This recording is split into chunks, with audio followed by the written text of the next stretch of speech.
Alright, it's I think about time to finish playing Risen.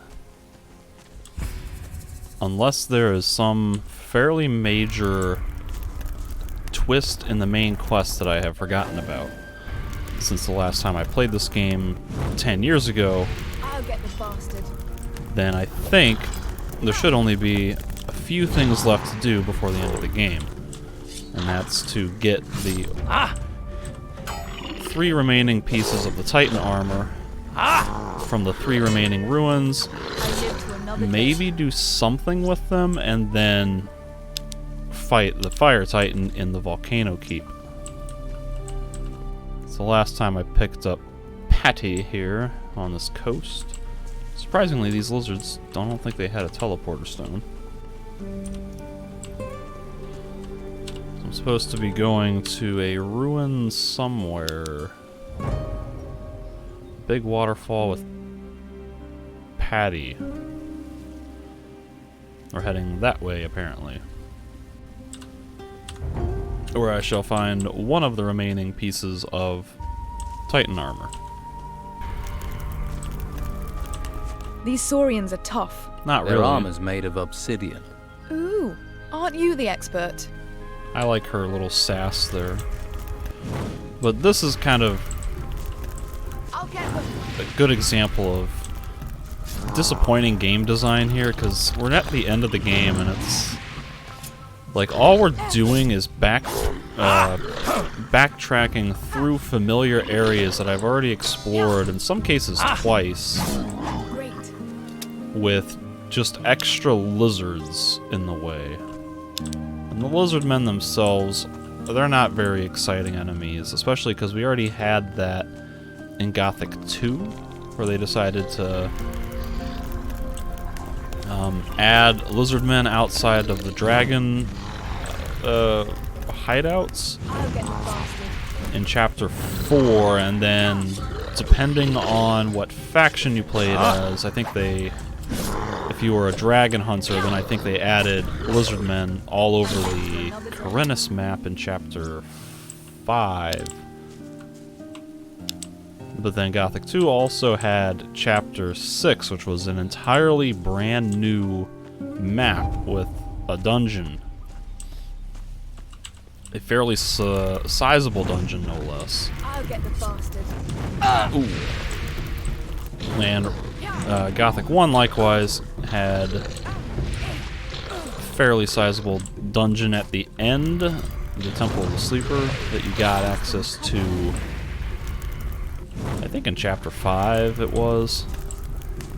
And then you, or maybe you got into it at some point near the end of the game, and then you had to go back after leaving.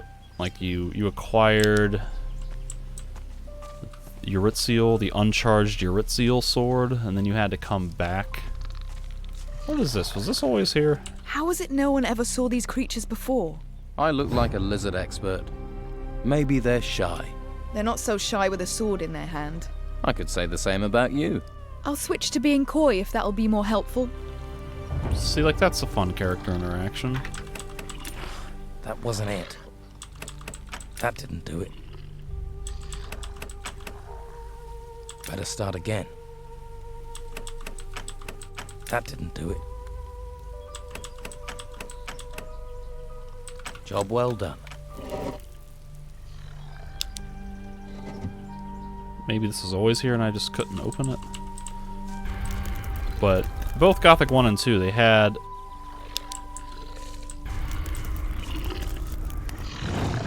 fairly substantially large areas that were added to the game near the end to explore, whereas this game, they do add that the Volcano Keep as a final dungeon sort of situation, but you get that in the start of Chapter 3, which, according to the game's narrative, is about halfway through. And I think you explore the entire Volcano Keep in Chapter 3, and the only thing that you don't get into is the actual boss chamber, which you were standing right outside at one point. So this is one of a few ways that Risen could have been substantially improved if they just... It feels like near the end of the game is just lacking in some sort of content. Watch it. Like, chapter 4 should... What? No mana.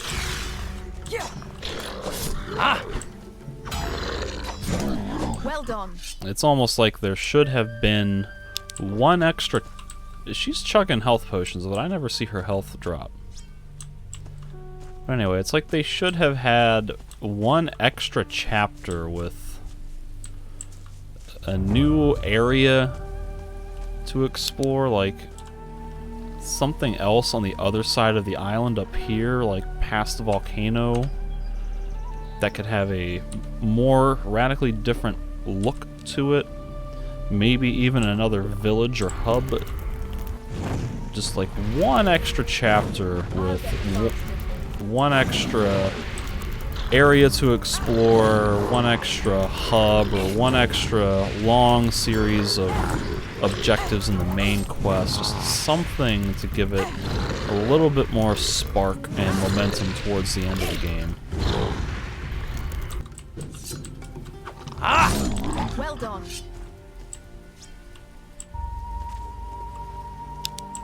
This game does a good job, at least, of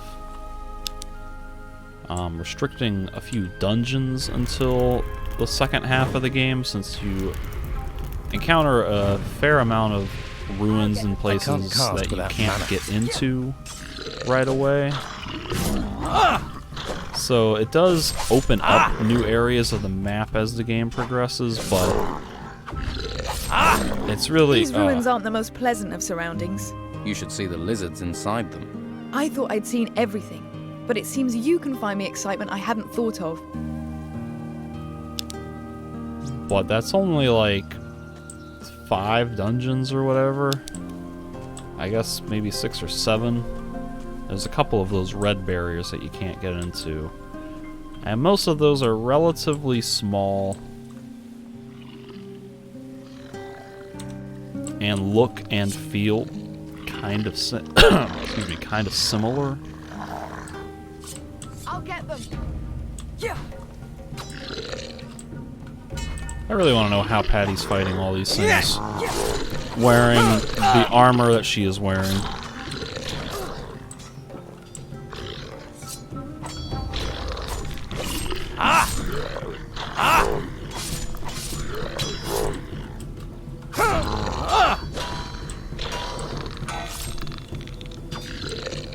Got high top, or like really, I don't know what you'd call those, thigh-high boots, and then short shorts, like booty shorts almost,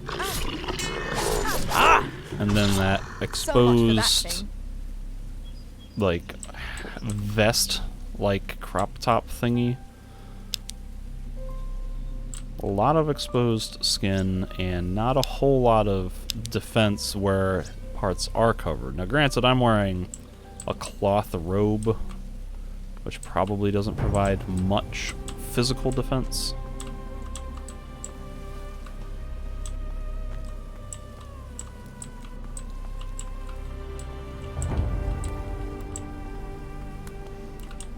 There's supposed to be a bed somewhere in this fortress. I want to sleep in it. Just gotta find it.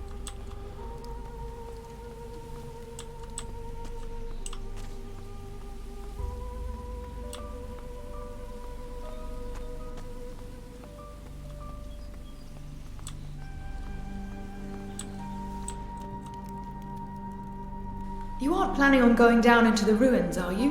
What if I am? Didn't you say you were looking for a waterfall? You won't find one down there. I'm just trying to sleep in the bed.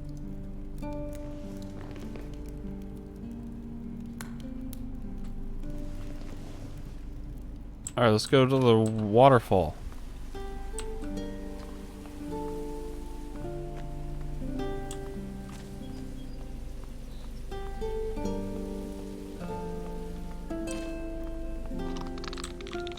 get them. I'm gonna pop an Inferno on this guy.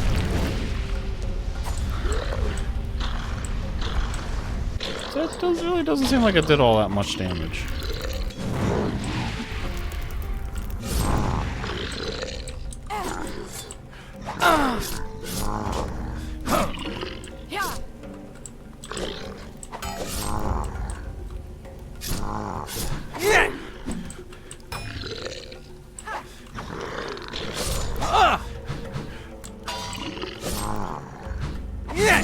So much for that thing.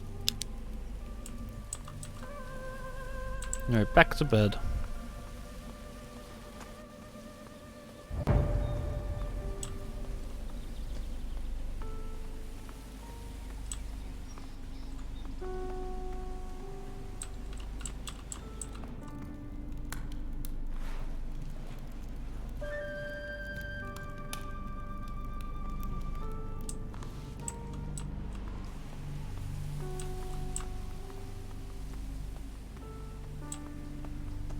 I guess it was cloudy yesterday.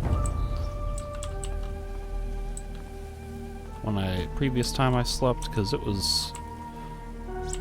had kind of a dark filter over the screen to start. And now it's all bright. Oh, God, these freaking... I'll get them. Man, this quest is just really lame. Yeah.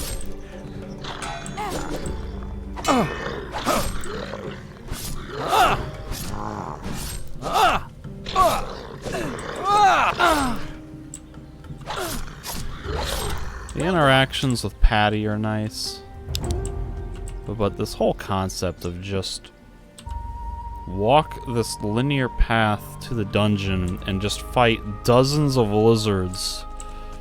It's tedious, it's repetitive, it's shallow, it's uninteresting. I'll get the bastard. And this is kind of what I mean by the end of the game is underwhelming.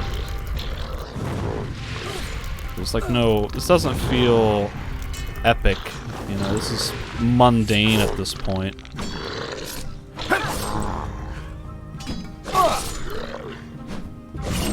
So much for that thing.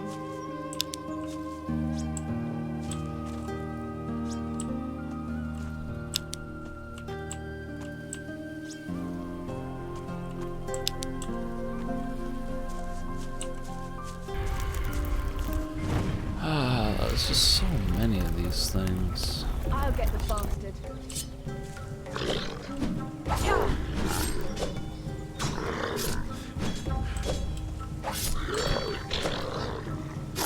Ah! Well done.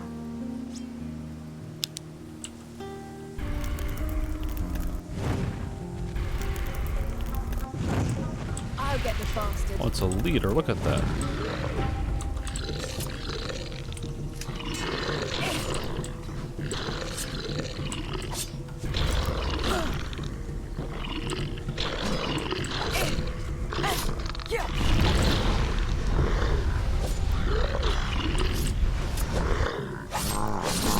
I'm really not that impressed with Inferno. Well done. The leader of the lizard warriors. Oh no. Does that mean I gotta hunt down 3 more of these things on the island? Or are there gonna be 3 more of these on the path to the waterfall? Isn't the waterfall like right here? I think the game wants me to go hunt down 3 more lizard leaders. That didn't do it. It broke. Oh no. There.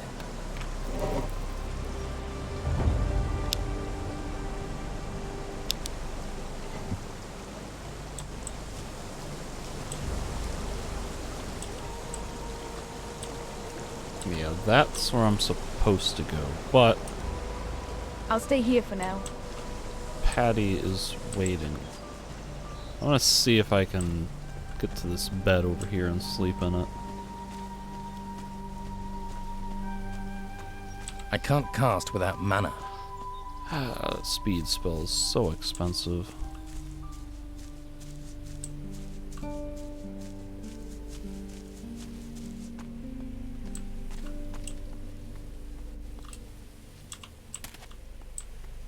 In fact, it might be worth running down to the west coast real fast.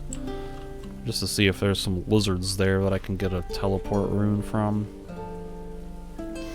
Not that I need the teleport rune, but there is a quest for it. If I can get that quest XP, that might get me a little closer to another level up.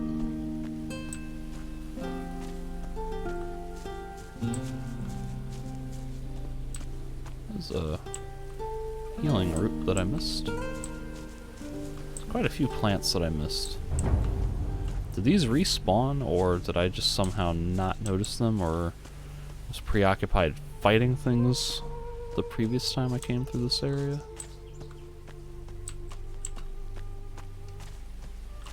Actually, do I? I don't already have one of these, do I? Got a southeast coast. East coast. Nope.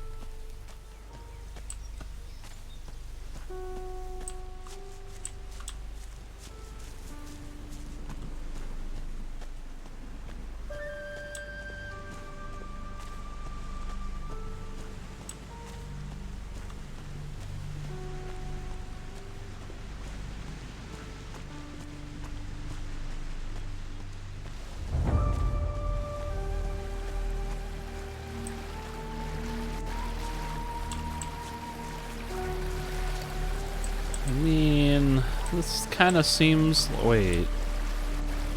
Actually, I want to... Oh, a berry. This area seems like it would be ripe for there to be a teleporter stone. Even though it's a closed-off dead end. Like, why would they not put a teleporter here?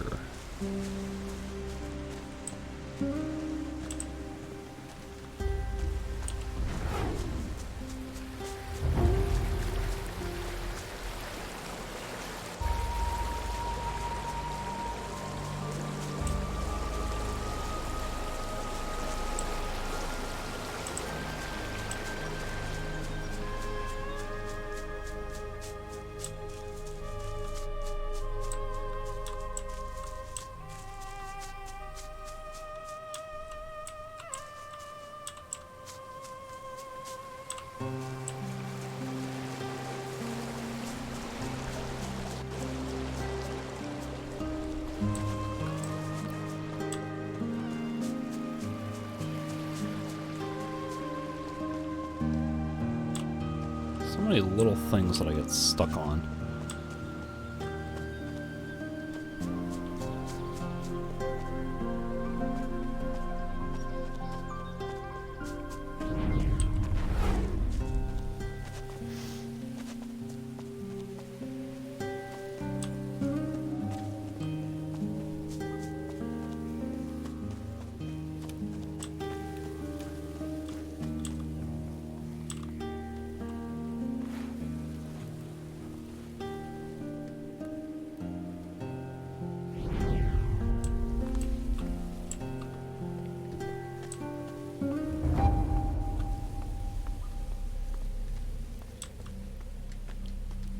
I can't say that I have all that much interest in going back and playing Gothic 2 again anytime soon.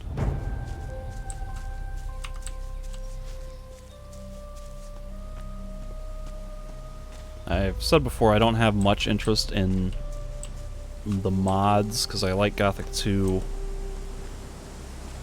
pretty good as it is, and I feel like here, let's go. mods changing the game too much would be... Well, oh, we're here. Good luck in there. I'll make sure nothing and no one comes in after you. All right, I'll go on alone. The tomb I'm looking for must be behind this waterfall. Try to make it out in one piece. I'll wait for you here.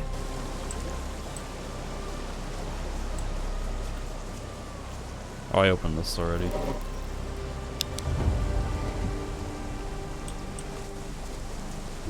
Yeah, but I fear that some of those mods would be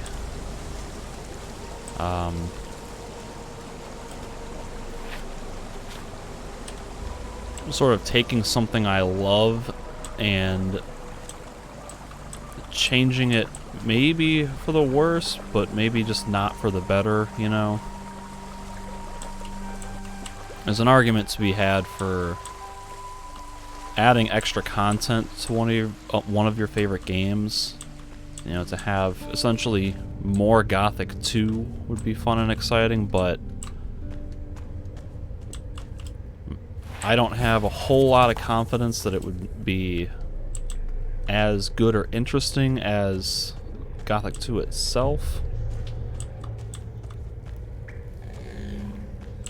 And so I would really hate to play something that ends up kind of feeling like just a sort of like an imposter of something, you know?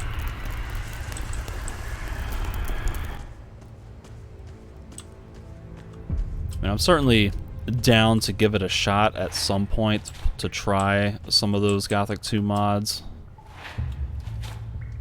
But I did just play Gothic 2 recently, and I have quite a lot on my plate to play right now with still Risen 2, Risen 3, Gothic 4/Arcania, and then Elix.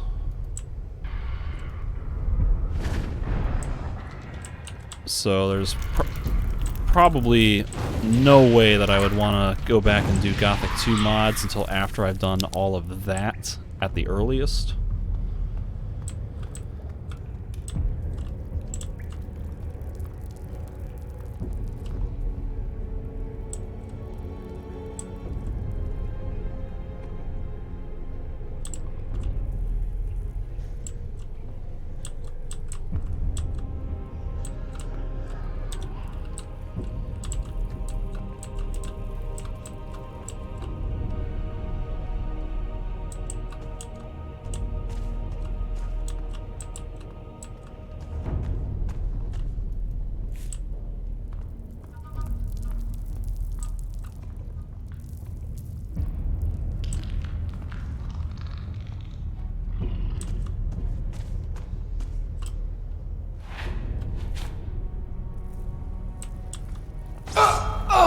I just walked backwards into a spike trap.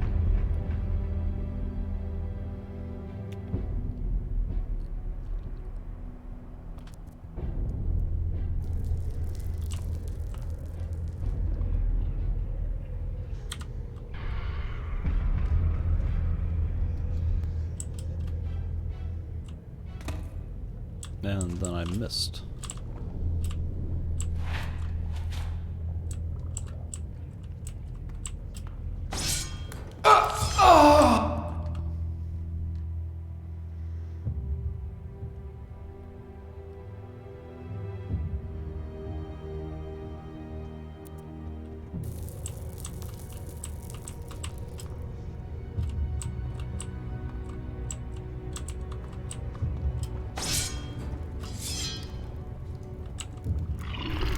I didn't see these guys here.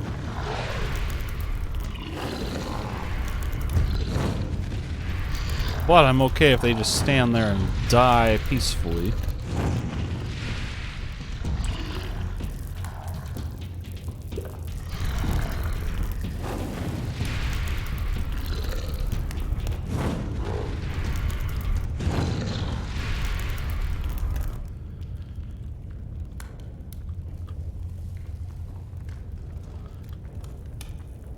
Yeah, I think talking about mixing fan fiction into the lore is perfectly valid, and that might be kind of another reason why I'm not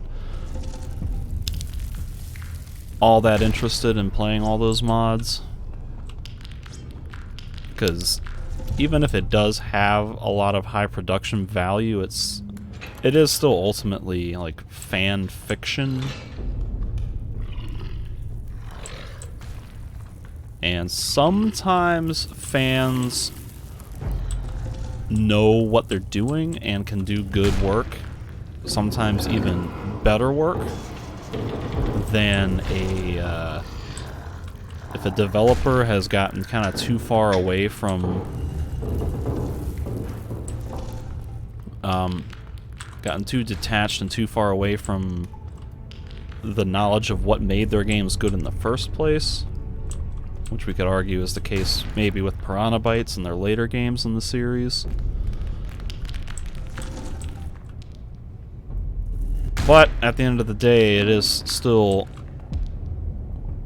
amateur fan fiction, basically, and that's sometimes or often not as good a quality as what was originally done and doesn't make as much sense.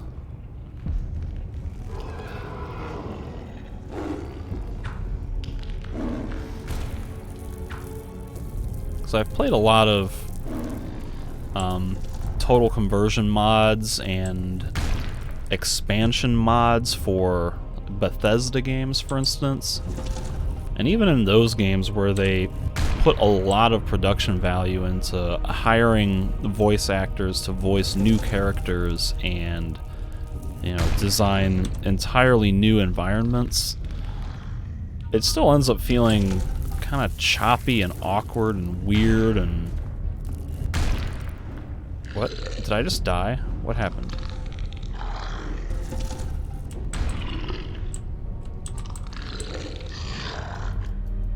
I guess I died. I didn't get a game over screen, though. I just got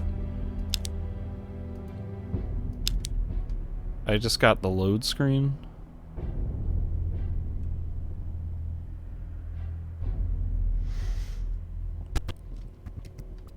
I think off the top of my head, the only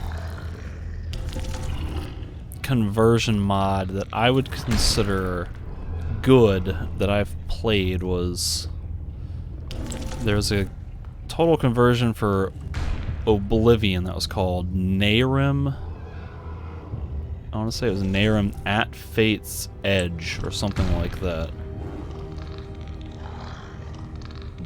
And that game was actually surprisingly good.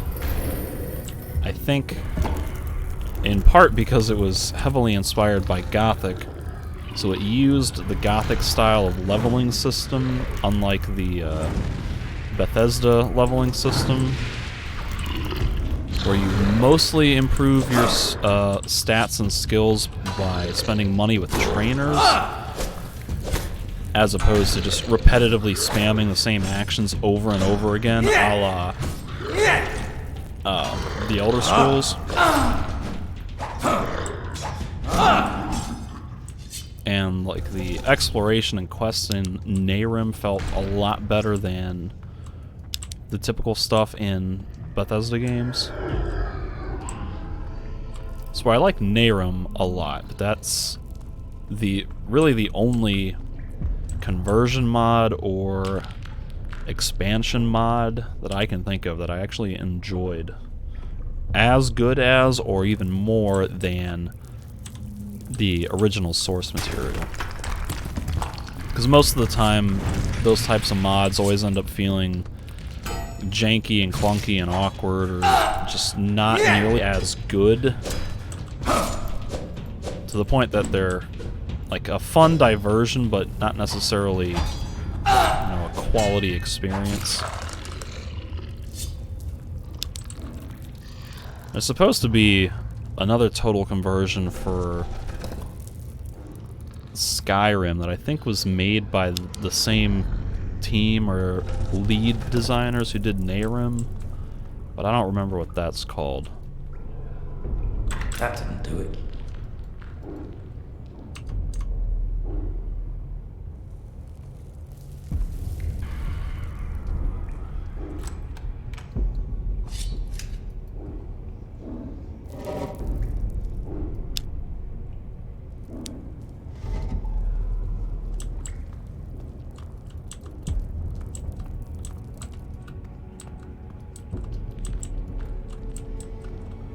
This doorway seems like it should be able to open somehow.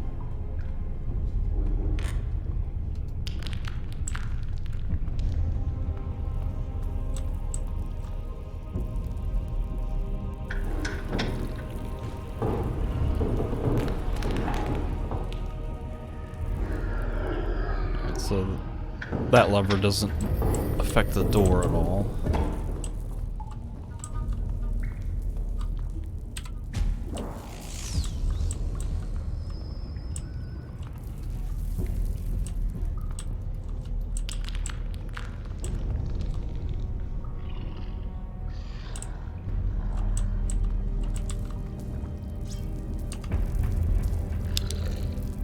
There's something here about magic. Alright. Time to try... Maybe not. Oh, there we go. Can I cast this over there?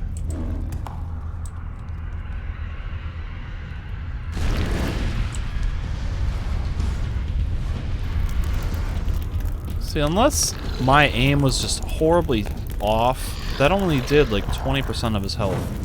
Which a fireball, it does... Or that takes like a fraction as much, maybe 1/10 as much mana to use, did way more damage.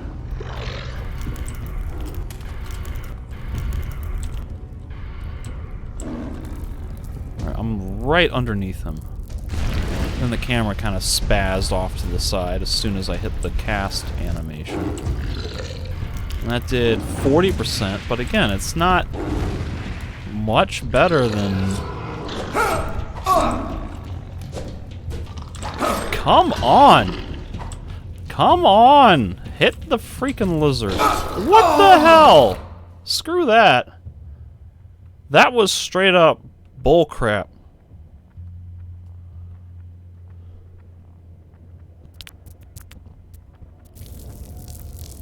Not only was the lizard like just a hair's length out of my reach.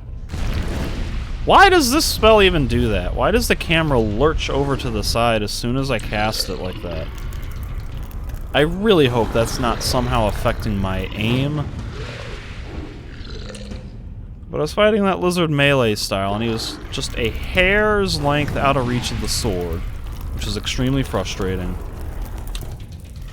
And then the camera decided it was gonna not track him right, or lock onto him, so I ended up missing an attack. That was a frame rate glitch that benefited me. And then I lowered my shield to be able to do a counterattack. And then in the time it took for me to start the counterattack, the lizard ended up getting an entire attack off and hitting me before my counterattack triggered.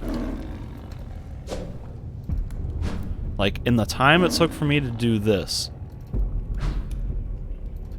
he got a hit in the middle. We started our attacks at the same time, and yet his attack beat my counterattack. That's not how that should work. Alright, here's an undead beast. I'm gonna aim left slightly so that way when the camera spazzes right, maybe it will be a little more centered.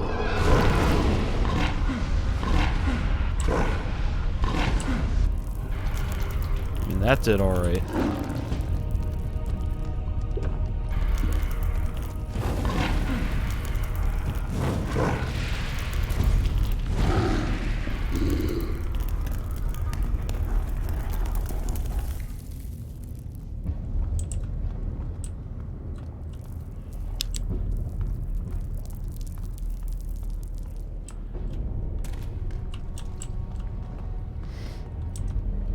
Hypothesis seems to be that the camera spazzing out to the side every time I cast Inferno might be causing it to do less damage. Unless that Ash Beast, undead Ash Beast, just happens to be more weak or less resistant to fire than the undead lizards.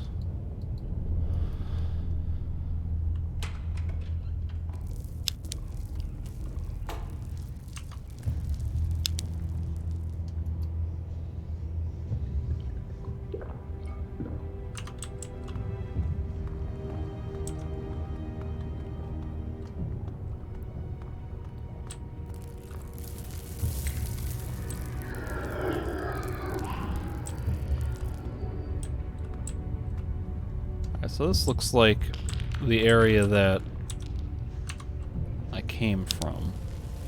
Magic doesn't work here. Why? Why? What do you expect me to do, game?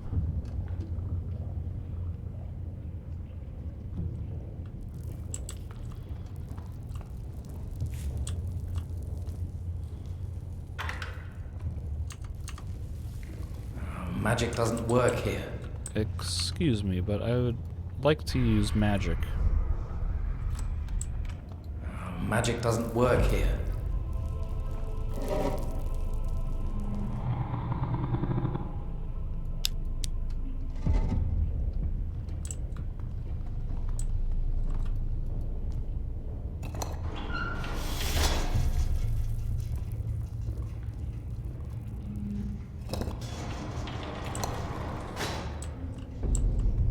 This crystal is radiating some sort of a strange force.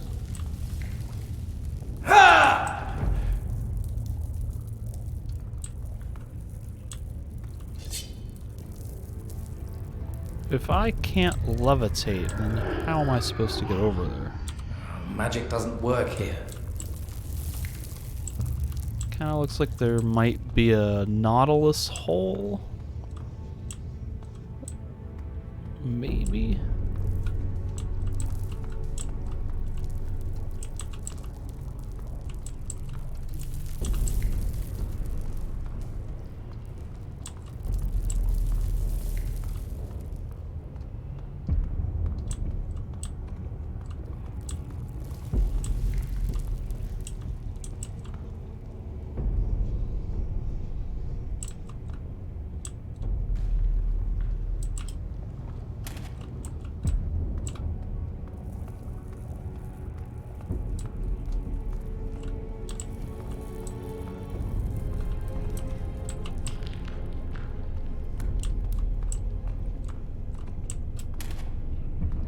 Well, that helped. Apparently I can't jump up onto things.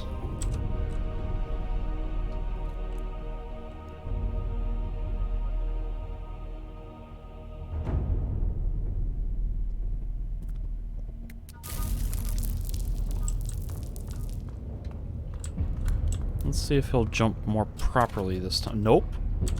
He kinda stutters in midair as soon as he jumps. I don't know how much of that is the FPS glitch versus game design. Is he...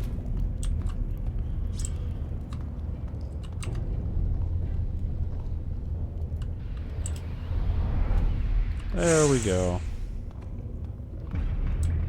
Okay, so there's this door that doesn't open, as far as I can tell.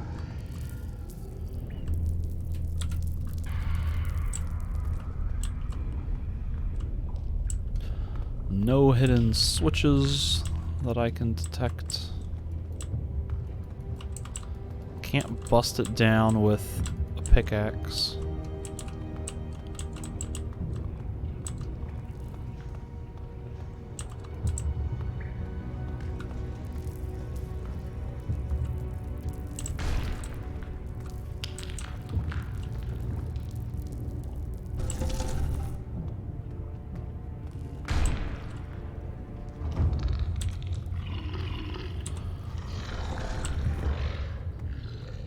So this is where I started. There's nothing up there. I need to get down below, but I seemingly can't levitate. Magic doesn't work here. So I guess I have to drop through this trap.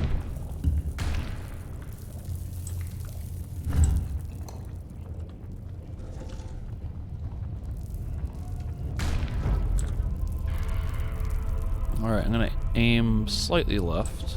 Once these guys stop moving. Right, slightly left, so that way when the camera spazzes, it'll be slightly more on target. That still did crap damage. I can't cast without mana. Maybe these things are just super resilient to fire? But no, how could that be when my,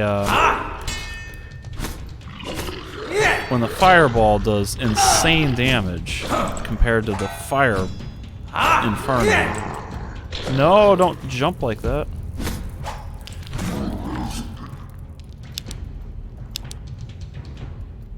Ah!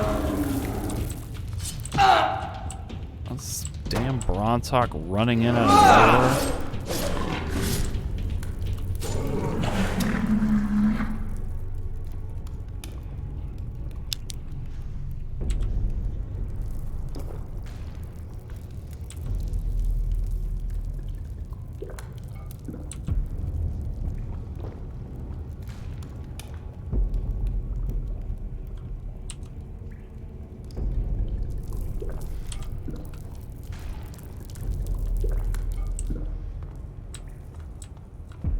Why would Piranha Bytes consider Forsaken Gods canon?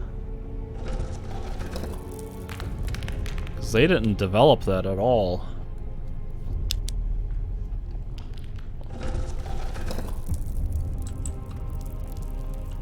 I could understand if Joe Wood was claiming that.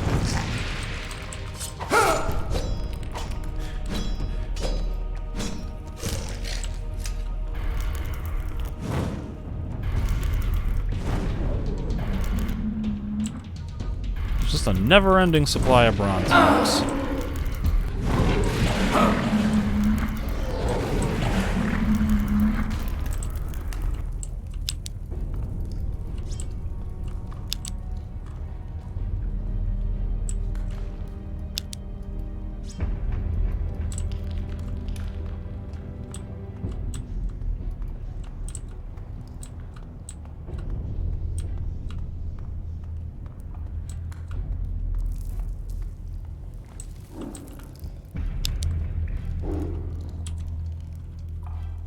I mean, they don't have to have developed it to consider it canon, and they're perfectly allowed to say that it is, but I just find it odd that they would, considering that they had nothing to do with it, and because from what I've seen of videos and reviews, the character, the nameless hero, acts like a completely different person, and I thought... Map column? How does that help me? I knew that. No, don't click that. Jeez. Nothing new. Back up.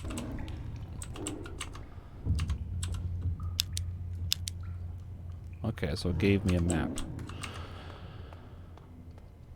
But it sounded like the nameless hero had a completely different personality and ideology, and kind of sounded like the story didn't make a whole lot of sense with Gothic 3's ending.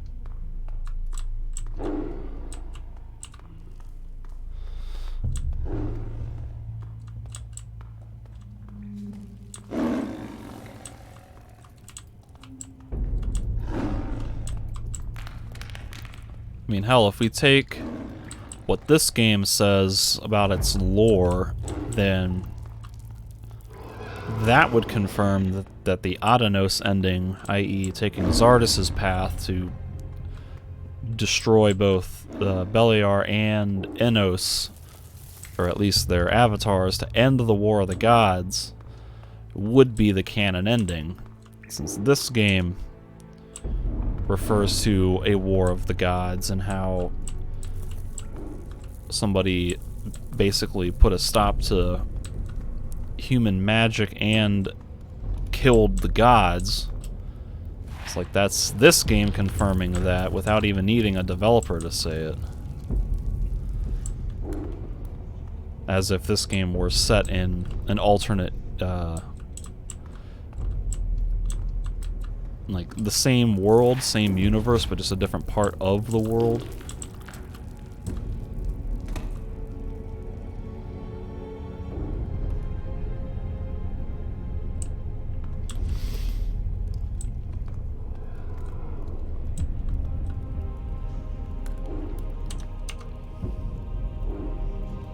Magic doesn't work here.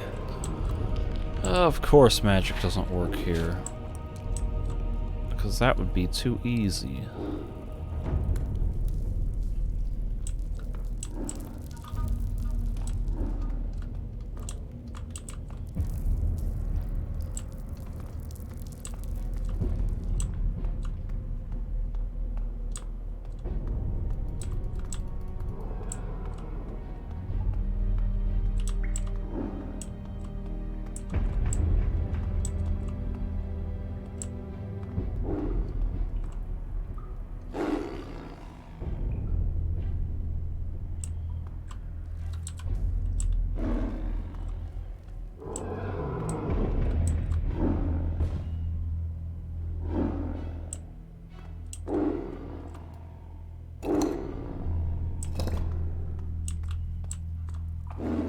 So that switch just opens this one door.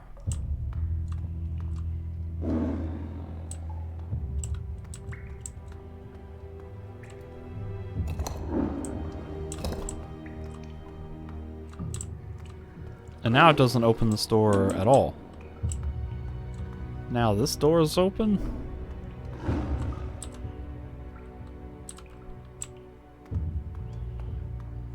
That one switch is just cycling through the doors.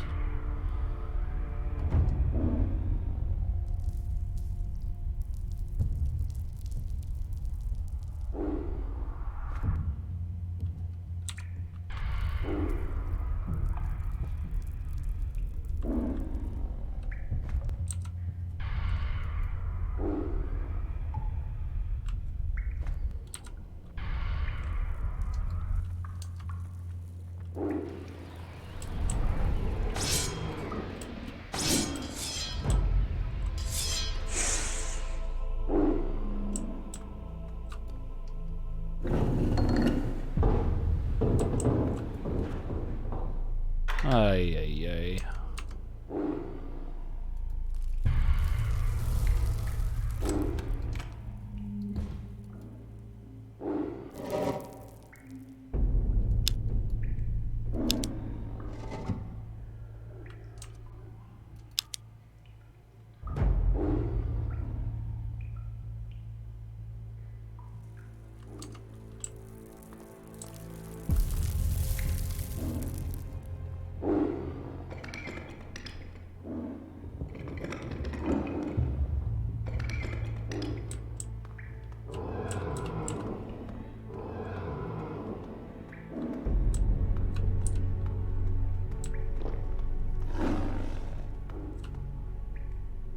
Okay, so the winch did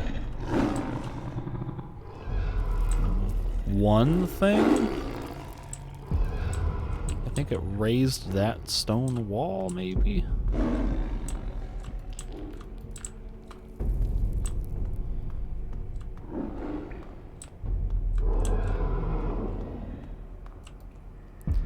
And so that should, in theory, close that door. Does it do anything else? It opened this path.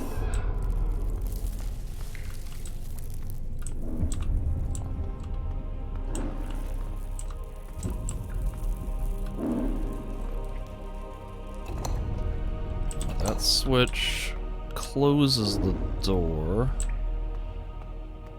And now this door is open. Oh.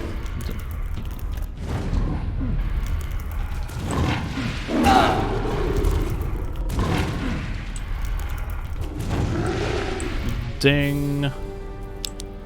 I can put another point in sword fighting, which would allow me to unequip another ring.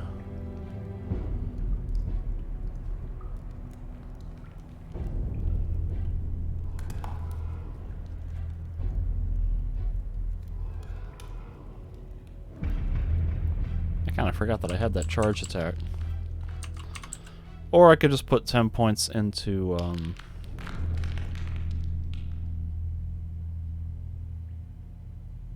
mana.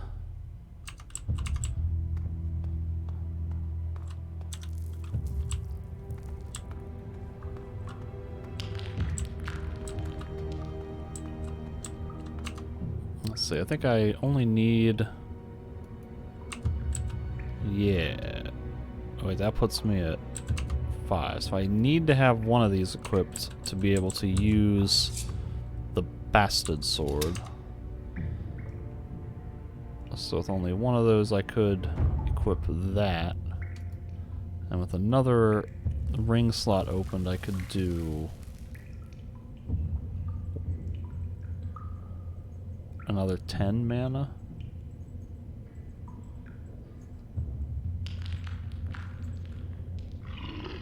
That's not terribly exciting. I could get a duelist ring.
this might be all I need to raise the metal grate.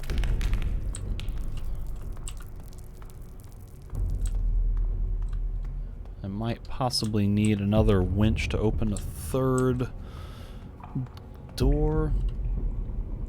Was that always open?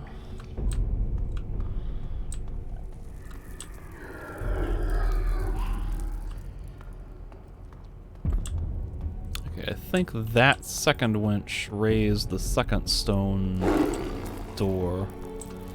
So I still gotta get that metal grate open somehow.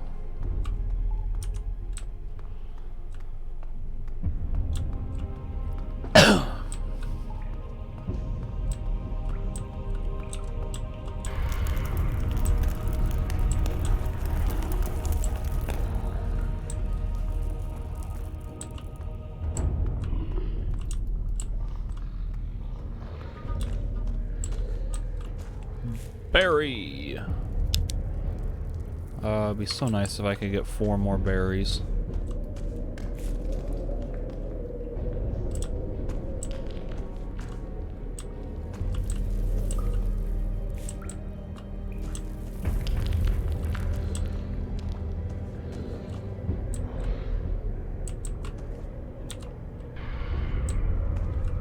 Magic doesn't work here.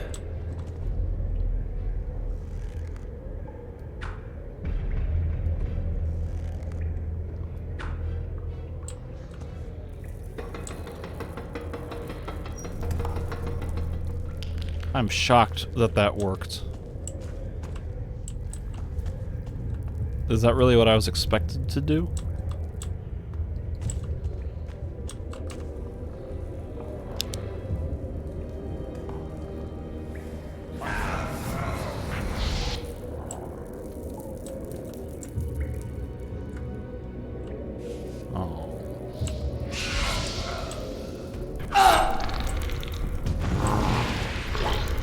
Haha!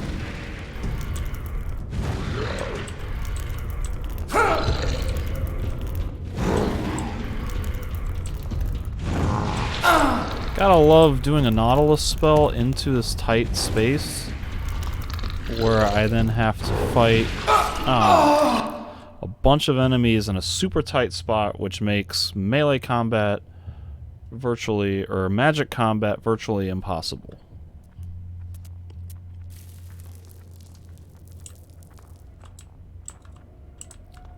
Did I not save after doing any of that?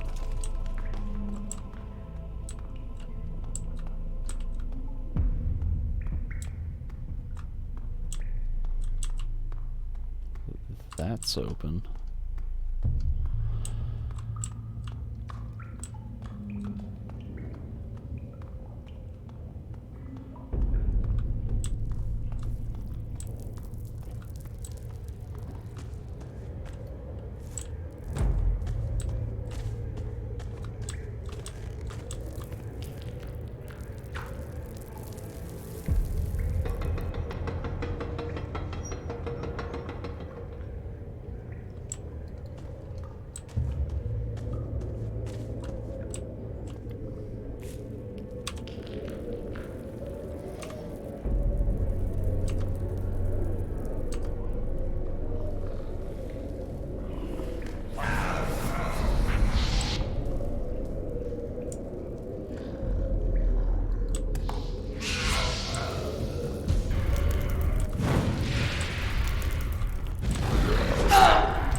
Oh, there's freaking 3 more of them?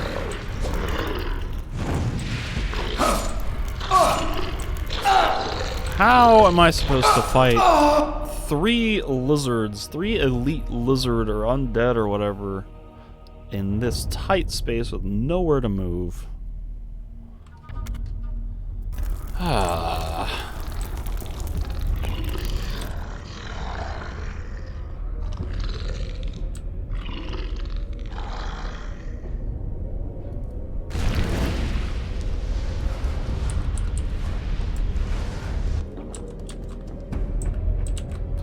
fireball out.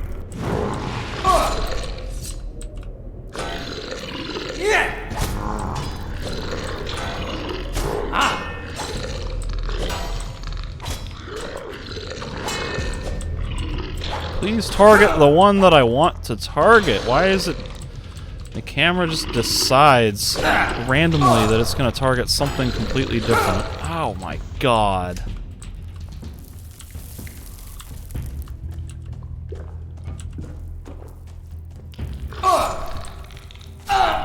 Well, all this time that I'm spending healing is being put to good use because I'm just immediately losing that health.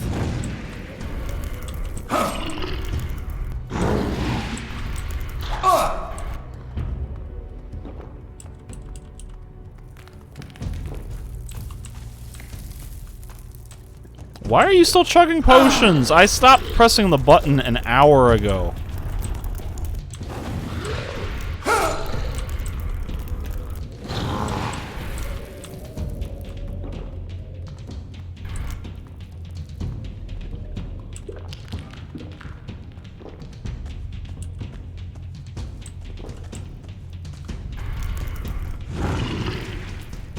I need more mana.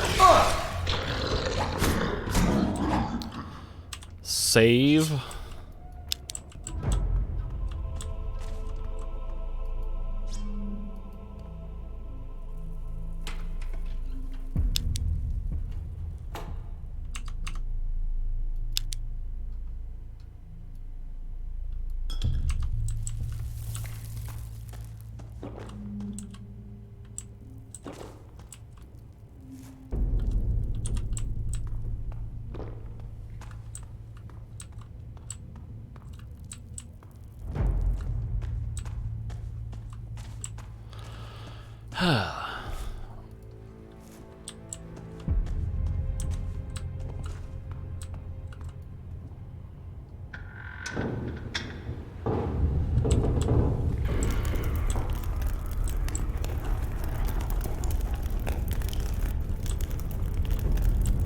Okay.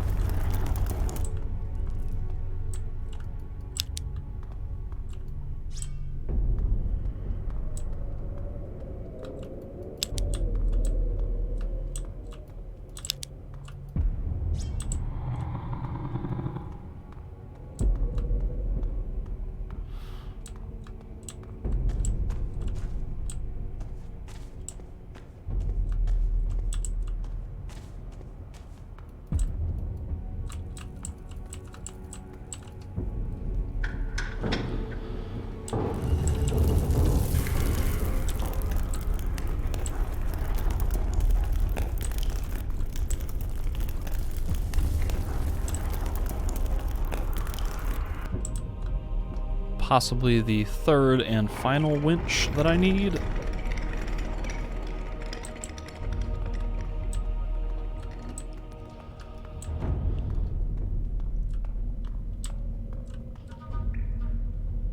Or is that one that I've already used? I've already used that one. That just lowered that. What good does that do me?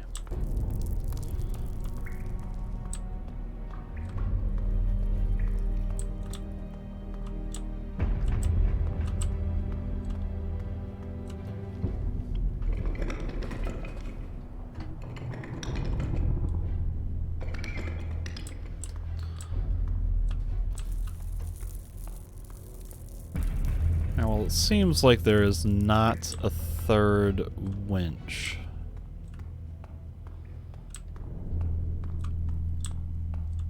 But maybe I can cross that bridge now that I lowered it.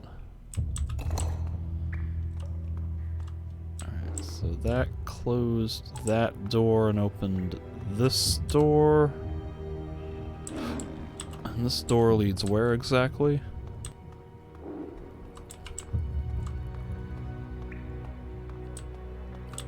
To nowhere?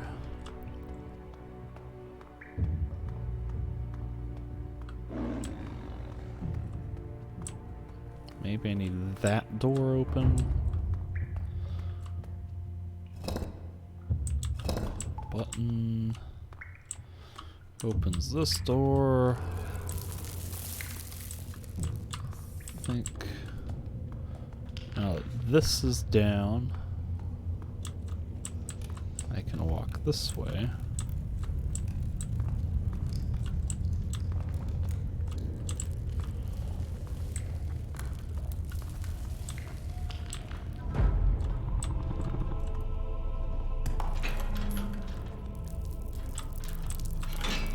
Okay.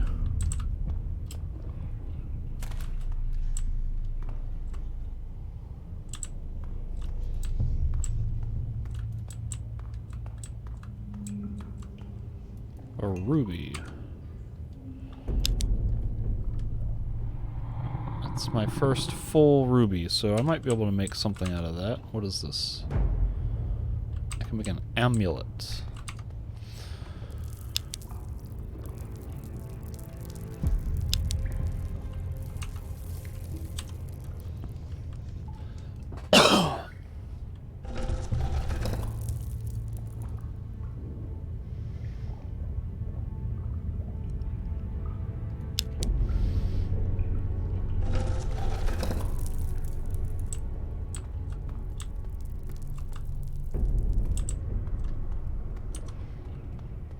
Might need to check the goldsmith table to see if whatever that ruby would make in amulet form is worth spending 5 skill points on to learn level 3 goldsmithing.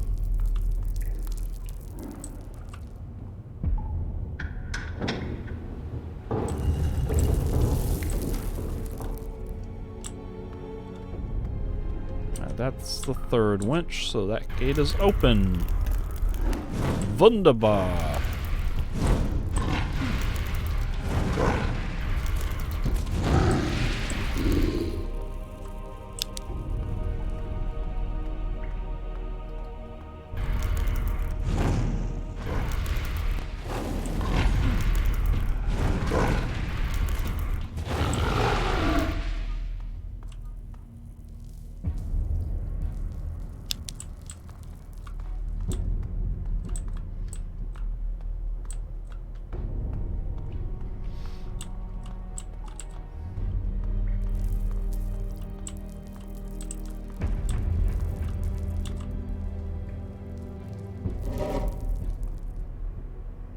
A Titan crossbow.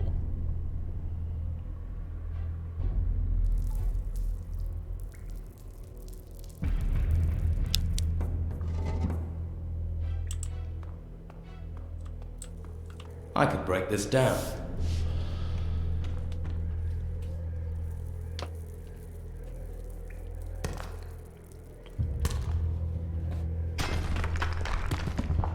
Probably the most negative aspect of Risen for me would be it's like kind of a combination of the world design and the main quest. Since it feels like the game is a little lacking in the second half. The whole... you spend like the entire game basically, or not the entire game, you explore the entire world within the first chapter. And then after that, there's not a whole lot left to discover except for these couple of ruins that are restricted until later in the main quest.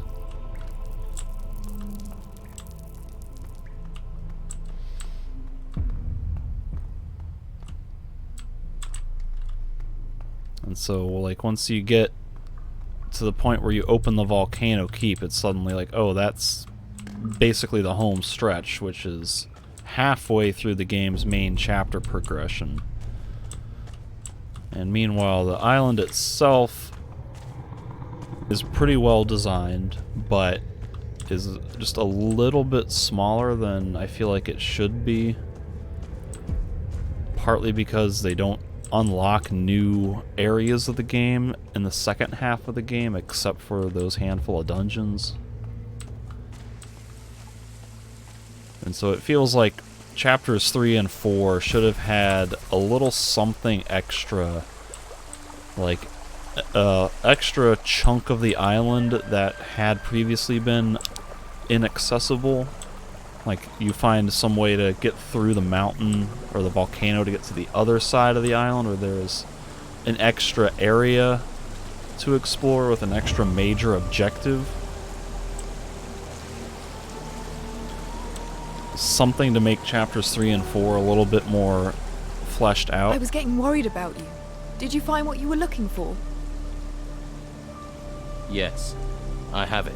And what is it? A piece of armor from an ancient warrior. What's so special about it?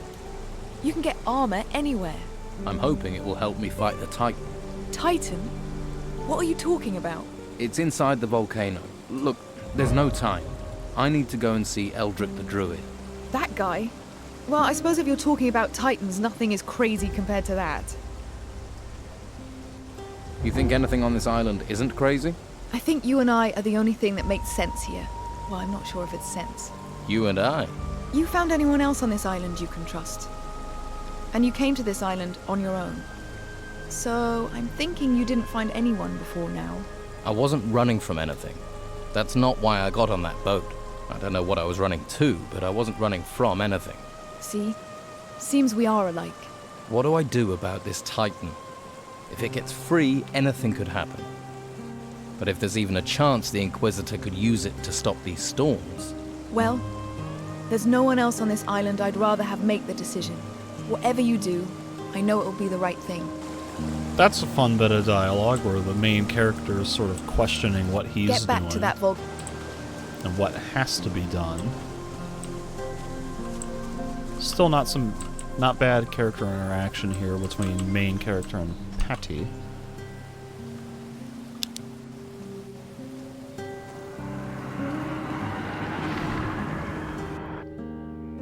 Probably like the good things that I would be praising in the review would have to be sort of redundantly saying that it's like Gothic 1 and 2 in a lot of ways. Essentially, all or most of the things that made Gothic 1 and 2 good and enjoyable are present in this game in some form or another. Like, everything in this game feels heavily inspired by Gothic 1 and 2.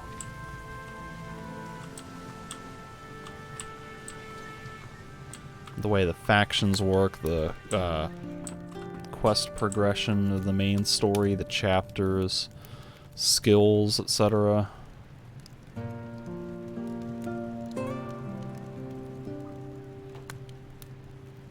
This is what I got with the ruby. I don't even need level 3 rune crafting or goldsmithing to make that.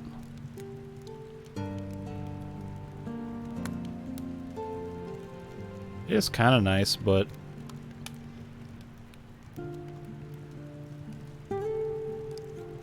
I'd rather have my mana amulet equipped. I think the surprisingly good things about Risen would have to deal with the finished that. With the English localization.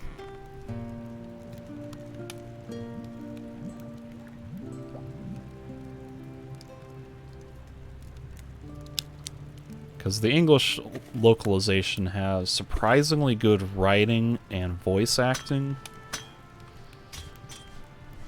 Like, those were always kind of one of the few weak points in Gothic 1 and 2 was just that... Looks good. Sometimes the voice actors were kind of bland and boring, or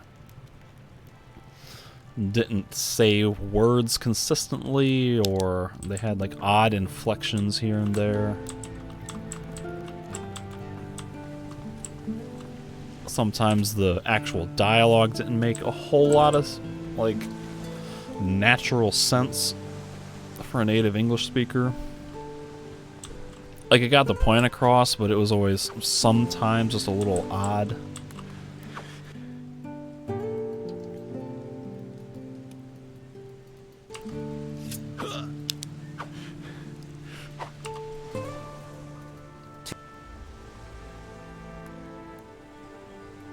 Teach me sword fighting. So far, you've won your fights mainly through speed? Well, sometimes you've got to put all your strength into an attack. Keep enough distance from your opponent, though. Otherwise, you won't have enough momentum. You'll have to pack all your power into one strike and unleash it on your foe. If you've done everything right, you'll have a large reach and can do a lot of damage. You might even knock aside your opponent's parry, follow up immediately with another attack, and they won't stand a chance.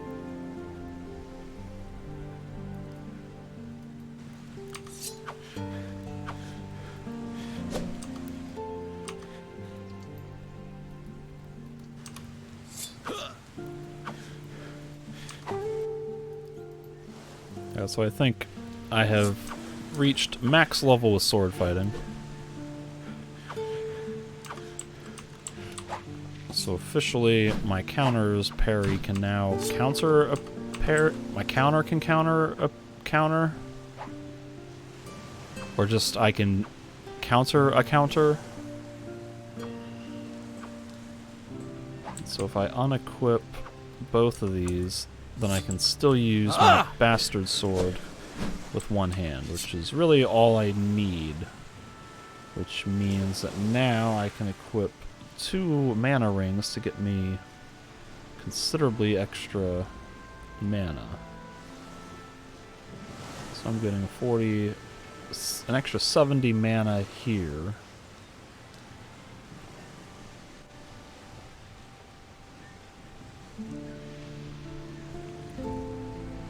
That's nice. Brings me up to 142.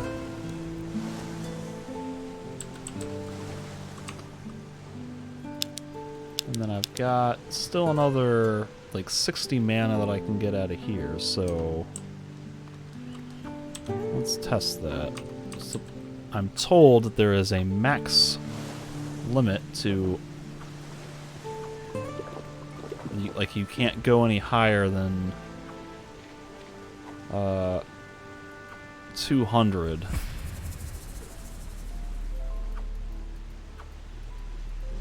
Well, I just went over 200, so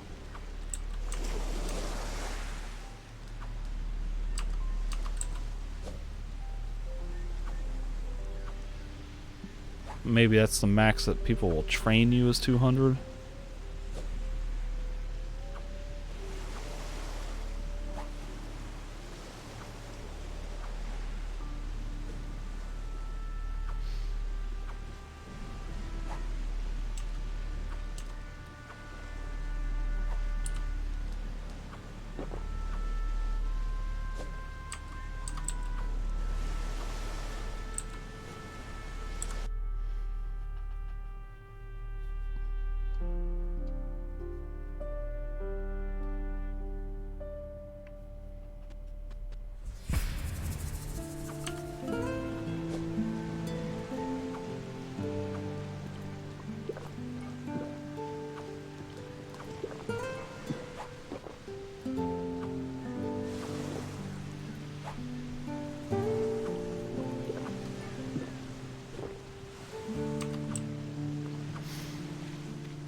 One thing that I've always wanted to do was to play Gothic 1 and 2 with the German language speech files and the English language subtitles.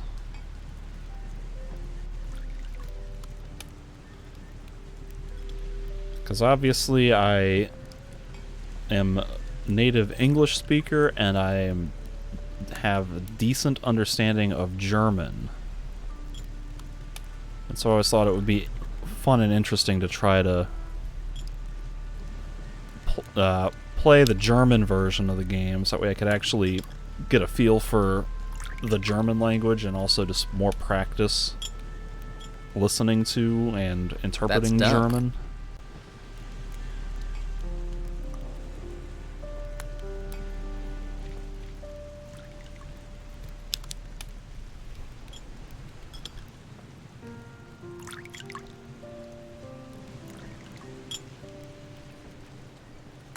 That's finished that.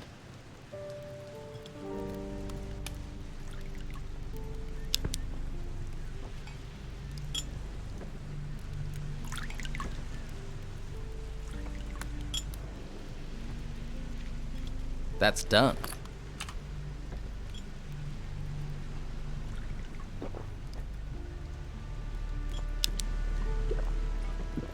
And now I got this Titan crossbow. Oh, now I can equip lizard swords.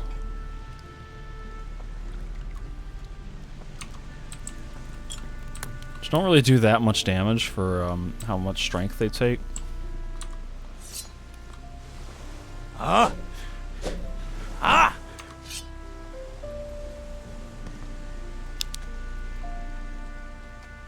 You get that Titan shield.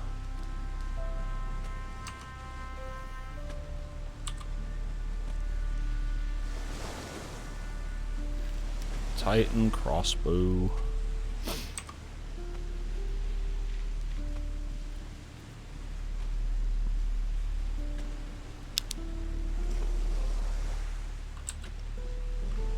I have 400 health. Maybe I should make some healing potions.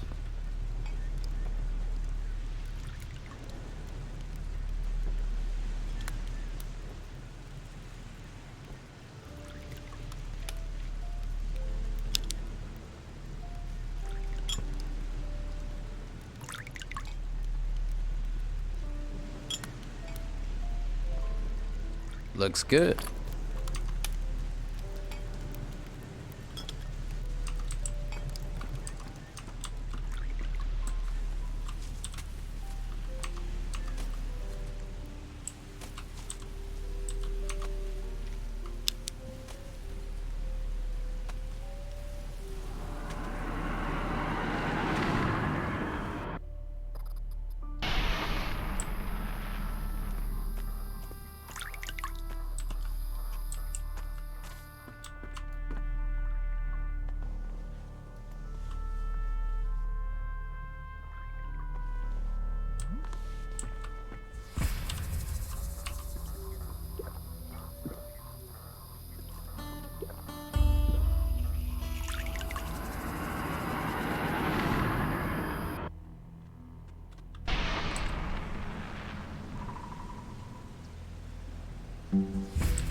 Might be able to get one more level up if I'm lucky.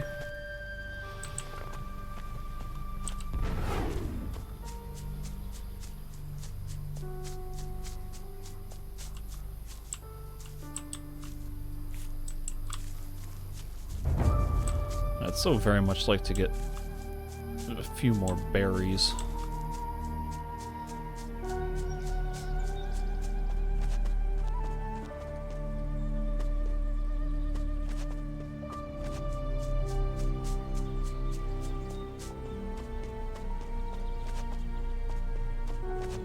Take care of yourself.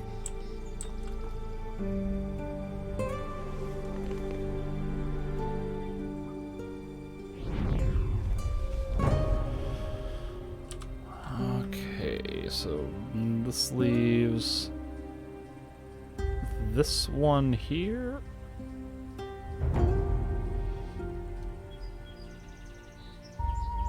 And this one here. So I'm already kind of this way. Let me just go that way.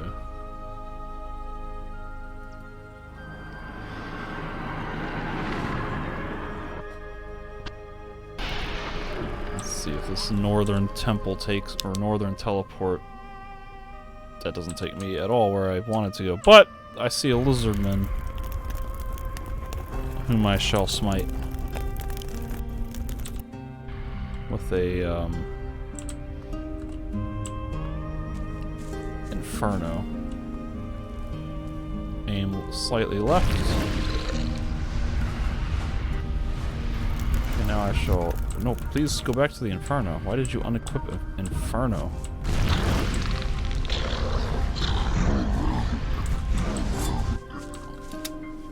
See, that did alright on damage.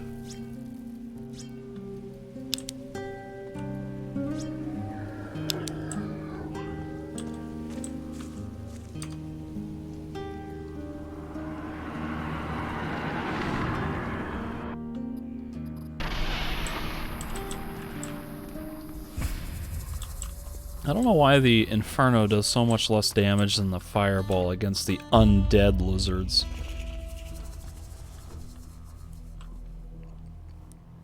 Because I would assume it does more total damage than the standard Fireball, but maybe it has something to do with the way the damage resistances are calculated.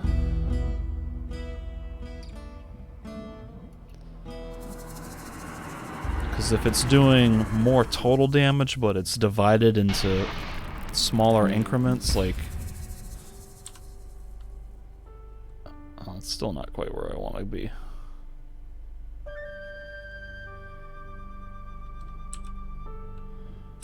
If it's doing less damage per tick, but it does more ticks, then if like the undead have higher resistance to fire, then that might somehow lower the total damage that each tick does, and therefore greatly lowering the total damage output. So I know that's kind of how Gothic 1 and 2's formula worked. So they had like I think a straight reduction in damage based on armor values, and so if your weapon did 30 damage, I think you also added your strength to it. So if you had 30 strength and did 30 damage with the sword, that would be 60 damage, minus 50 armor would be essentially 10 damage. There was some weird like division divided by 10 or something, which was something like that, but so if this math checks out right, then say Fireball does 80 damage, or let's say it does 100 damage per shot, and then say that they have 40 fire resistance, and that would effectively do 60 damage per shot. But if Inferno does 2,000 damage, or does 200 damage, but is spread out over like say 4 ticks of 50, and does 50, 50, 50, 50, then with a 40 armor reduction, that would be 10, 20, 30, 40 damage total instead of 200. So maybe that's what's happening.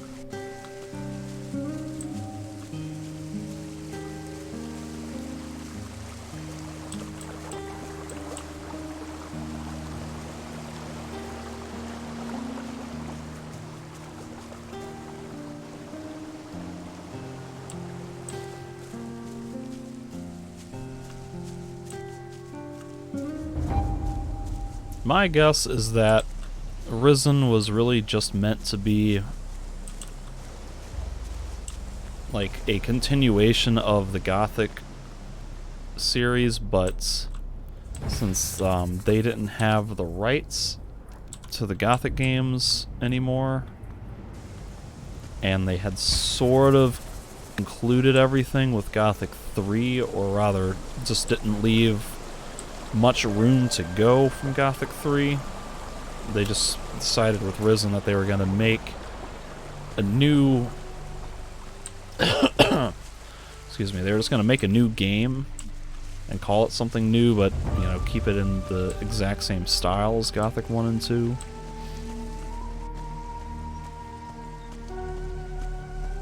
And I would guess that that little bit of dialogue that you get early on about humanity killing the gods and the end of magic or whatever is just supposed to be sort of like almost an Easter egg for fans of Gothic to say, oh yeah, I remember that. That's kind of vaguely ties in with Gothic.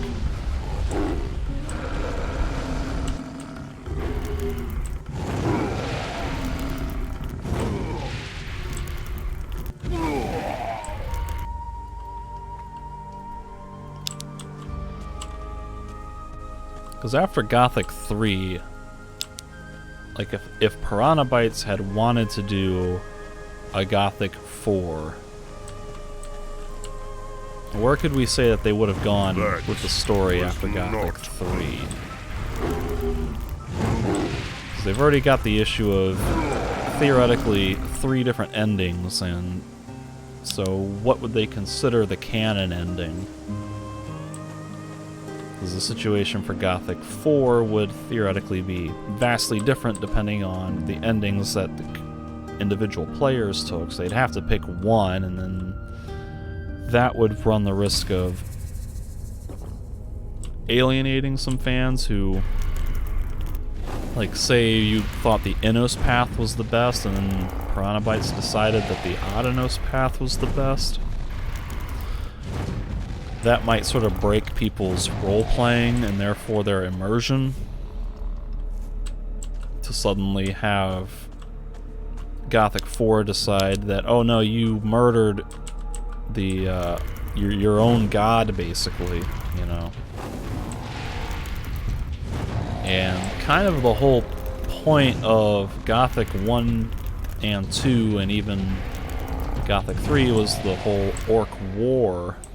And so, you know, Gothic 1 established the concept of humanity's war against the orcs very early on, like in its intro tutorial or intro cinematic. And then Gothic 2 hints at that with a couple lines of dialogue, one from Pharos the Dragon Hunter, and then the fortune teller guy kind of foreshadows the premise of Gothic 3, so like the series was kind of building towards the orc conflict ever since the very beginning. So anything they would do after that would have to be sort of like something brand new, because I don't think they really had anywhere left to go based on what they had set up previously. And it's like, at that point, why not just make a new game?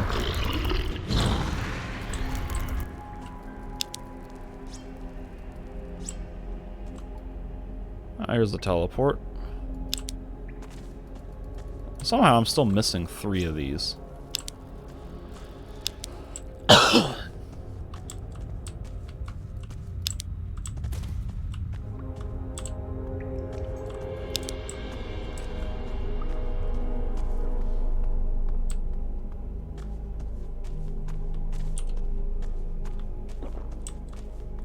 Have I not been in this area at all?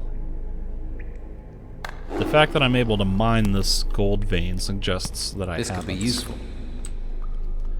I didn't lower a magic barrier to get in here, so was there just a door blocking this area that mysteriously opened when it was time to come here? Because this area looks incredibly similar to somewhere that I thought I had explored already.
Here's some more ore.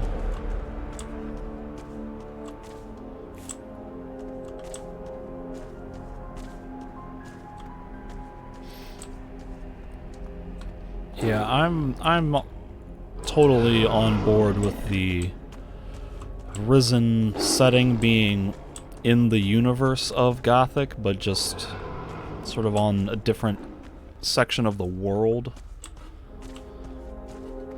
And I do kind of like that the story elements of the Titans. This is what I need. Was it Greek mythology that the Titans are based on?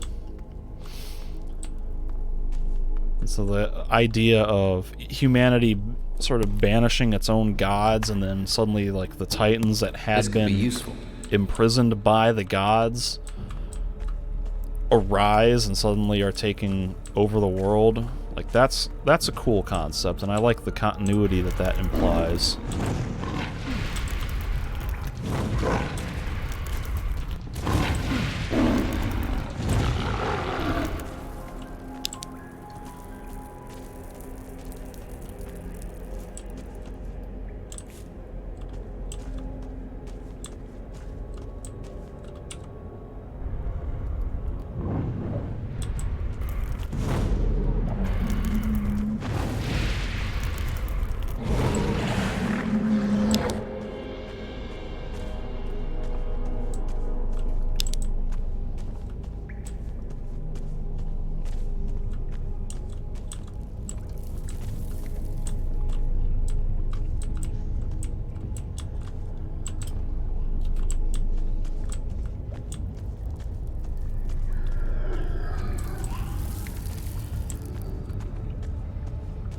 Alright, see, this looks like an area I've been to previously.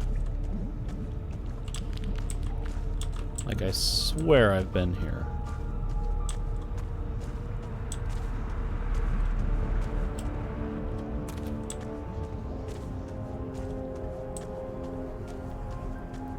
I remember this fireplace and these beds that you can't interact with as beds.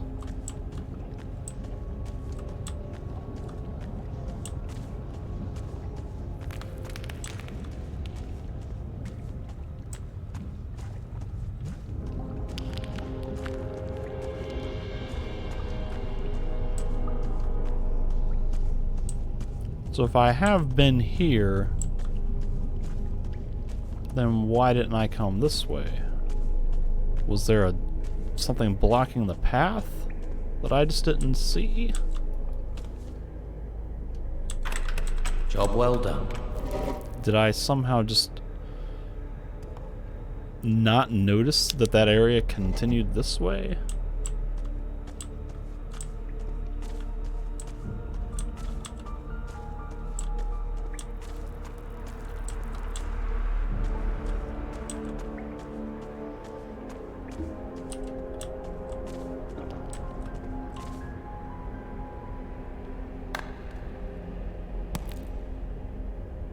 This is what I need.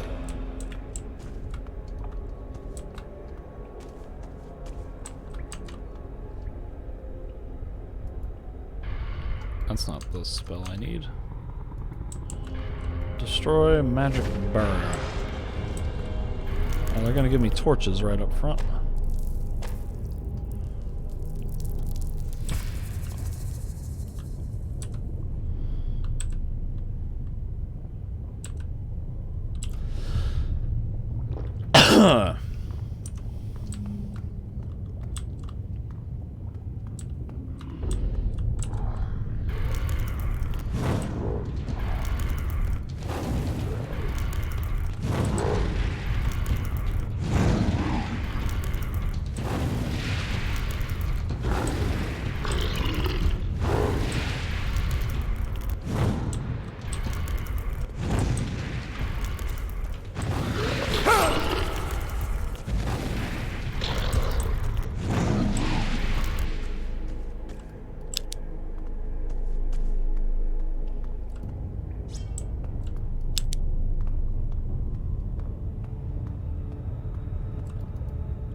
I would very much appreciate it if this dungeon would be relatively short and simple.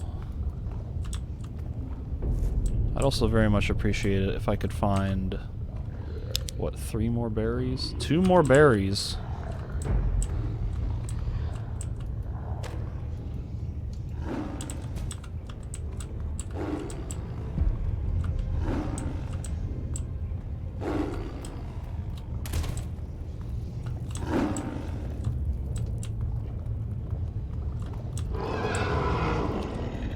really appreciate that this game has dungeons like these.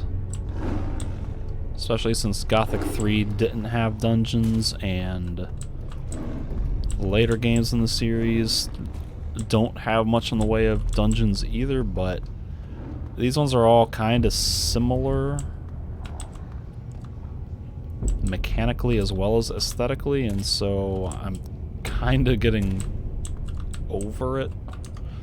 The appeal is diminishing somewhat for me. Oh, come on.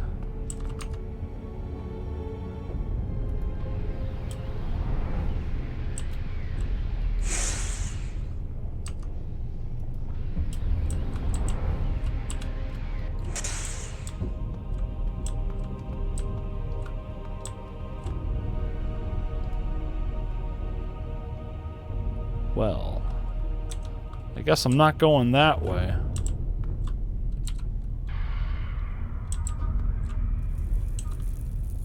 I guess I am going that way. Lever? Yay. I guess I'm not going this way. How would I get open? How would I get this gate open?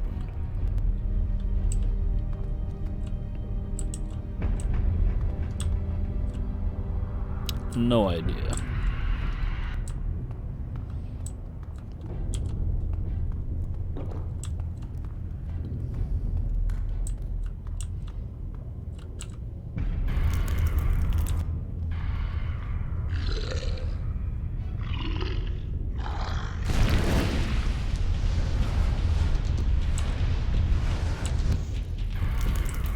See how little damage that did?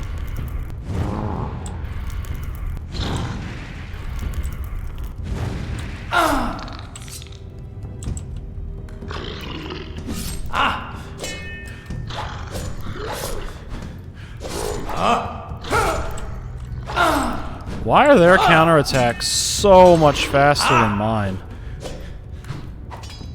Their counterattacks are like instant. Mine have this kind of slow, clunky wind up to them.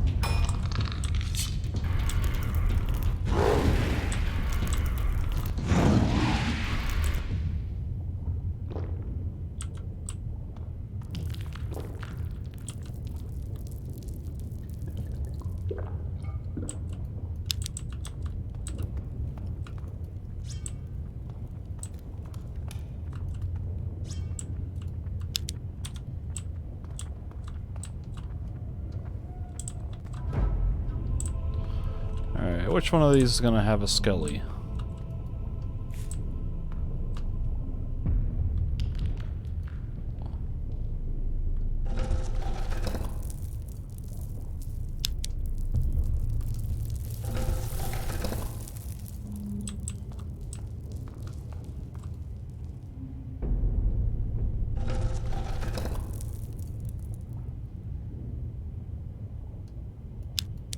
Give me a Nautilus spell right here.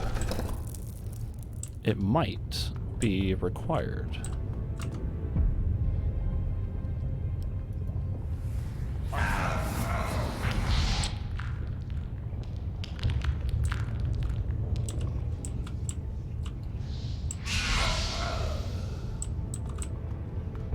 Where is this?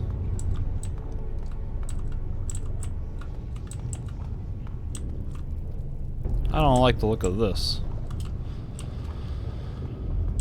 This makes it feel like I'm outside of the dungeon. One more berry. I'm gonna shoot this ash beast with my Titan crossbow. Headshot. That does like nothing.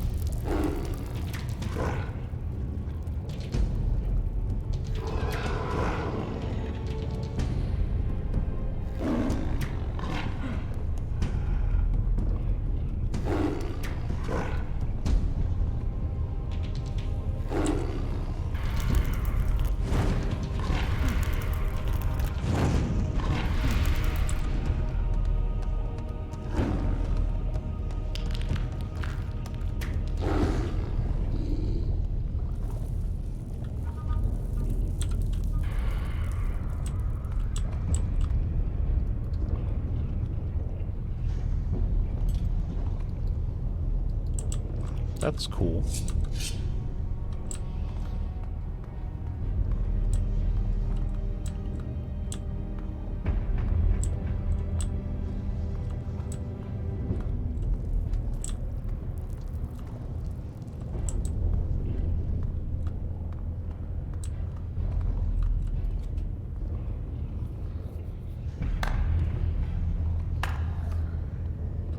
Here's some more ore. More ore. And they give me a pickaxe right here. I could break this down. How convenient.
Not entirely sure what amulet I just picked up. It was kinda red. Maybe it was a fire amulet.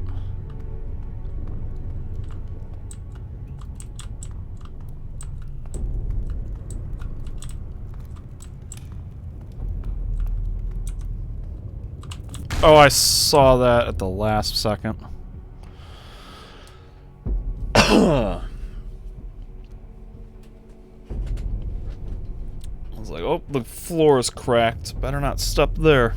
And then I stepped there.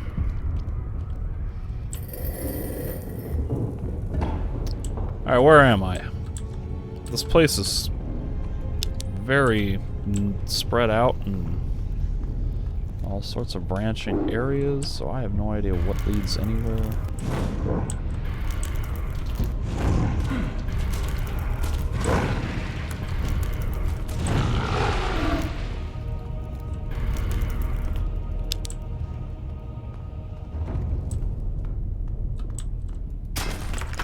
Skelly!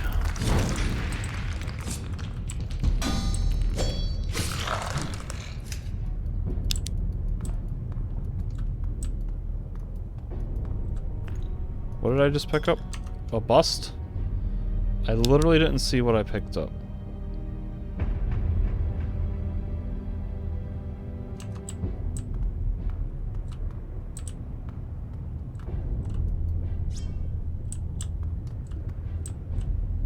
I saw a potion on the ground and then my character picked something else up before the text could appear to tell me what the hell it was. I didn't even... there was no text, effectively.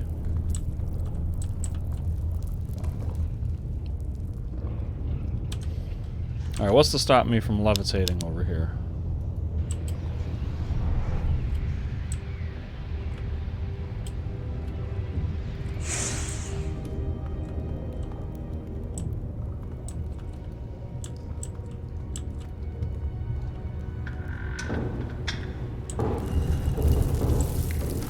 And this connects to the front room? Is this a thing I'm supposed to put there? I'm just gonna put that there for now.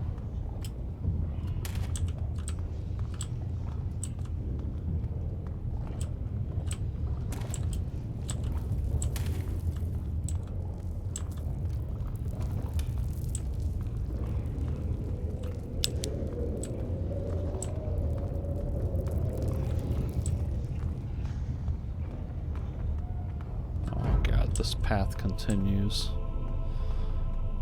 Hey. Okay. I can't levitate, or I can't telekinesis anything through the gate.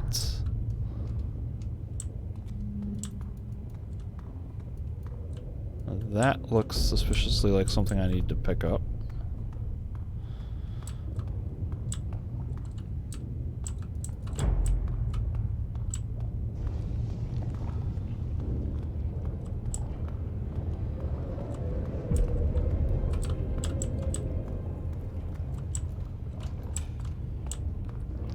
Thing I need is like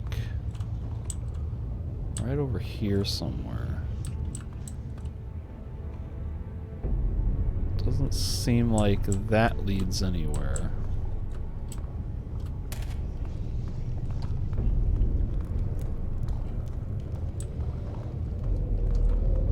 So how do I open that gate?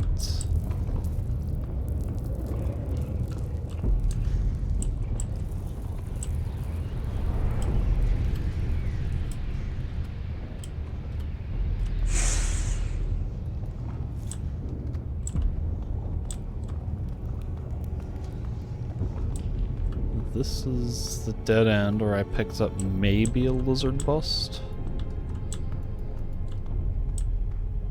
Nothing up there that I notice.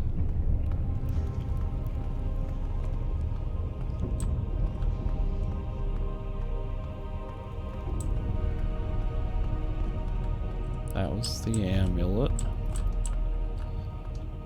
Nothing here.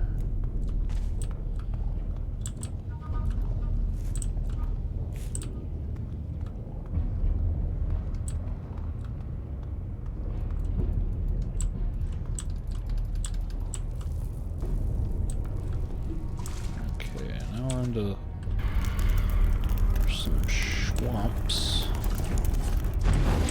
What did I... My fireball hit something before we got to the lizard.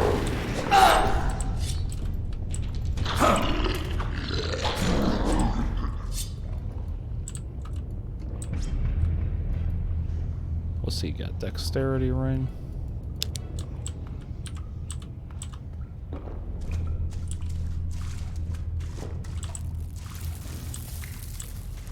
Anti-magic crystals. A pickaxe and a shovel. A little more for me.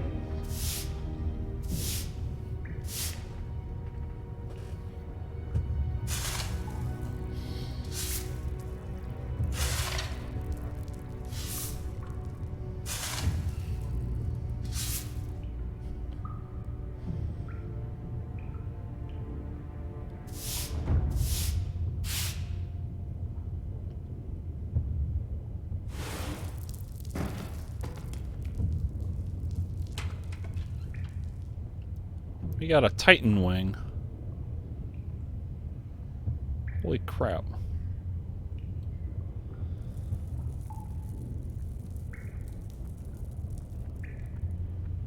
$100 damage for 100 strength.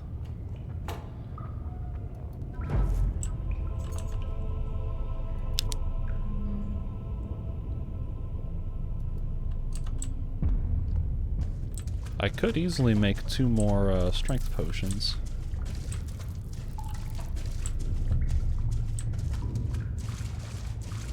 But I don't have enough sword skill. Oh, that's the last berry I need. I don't have enough sword skill to be able to wield it one-handed, and I'm too attached to my shield to give it up.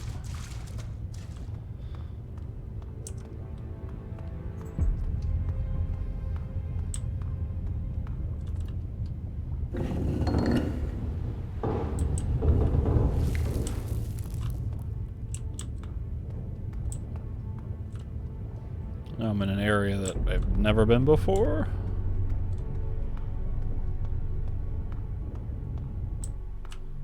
Okay. Skelly.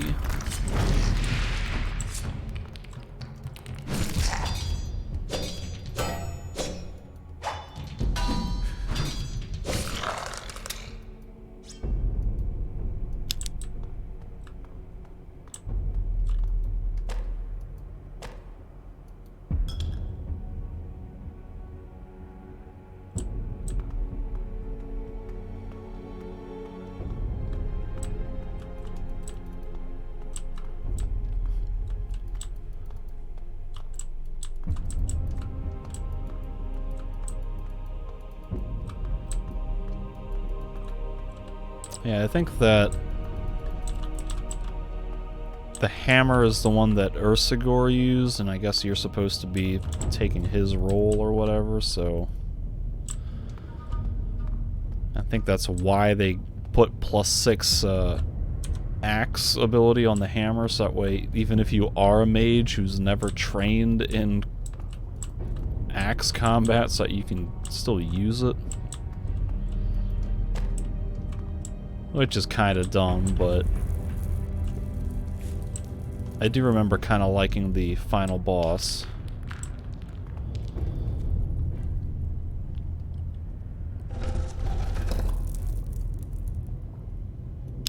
Well, apparently I've been this way. That's the Nautilus hole that I went through.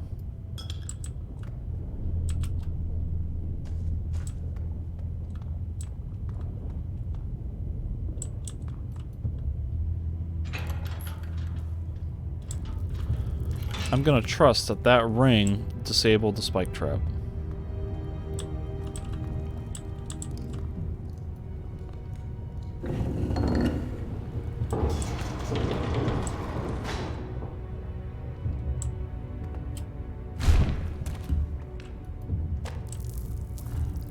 Alright, so now we just have a bust. So I have two old busts. And now I have a bust.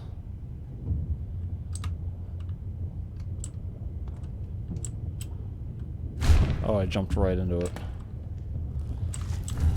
So that lizard bust that I put on must not be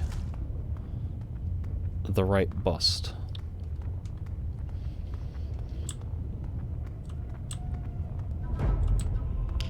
Somehow that lizard bust is a carryover from a different area.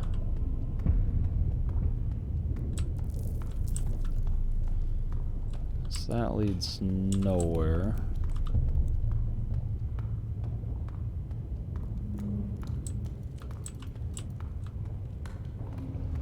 And once again, I'm back at the starting area, and I never read this map column.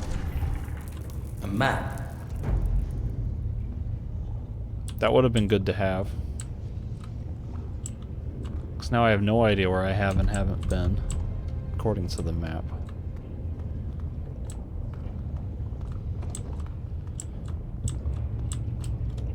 I don't even remember where I came from.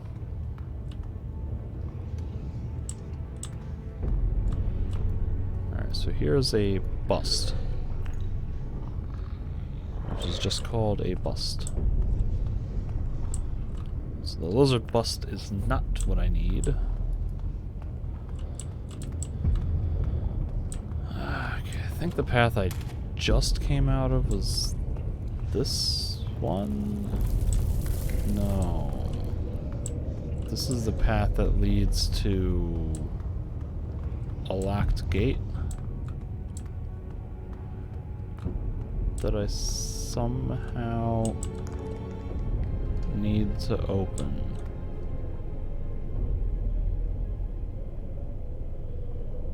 So it looks like this path winds around to the left a little bit.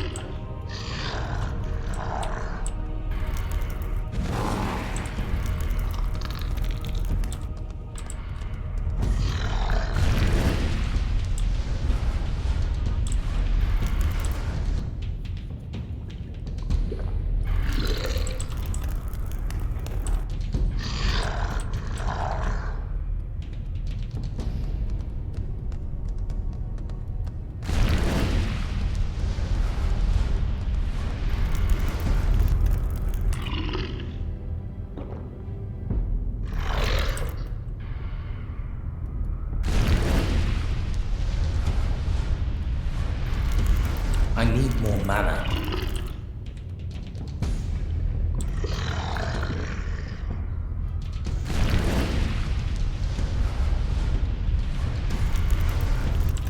No mana.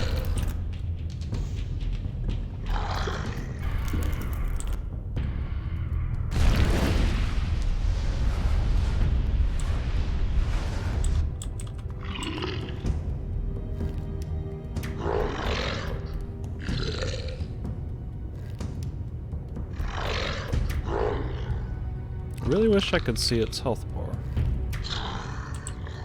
Guess I don't need to. So that looks like it's a Nautilus hole. Which means it has to be over here somewhere. Someplace that I just didn't notice.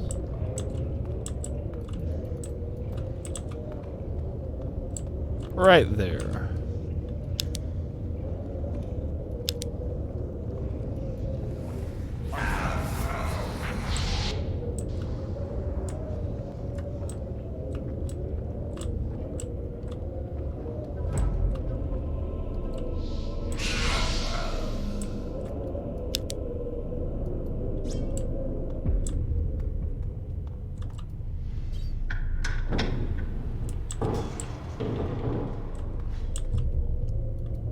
Bust. And no skelly. What do I get? What do I get? An axe ring? Meh. That's boring.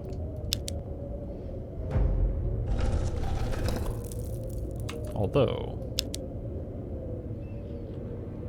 I could theoretically get +8 axe fighting.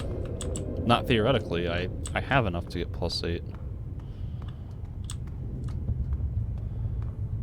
As long as the game will allow me to go above the limit based on the fact that I'm a mage and the highest you can train is 7.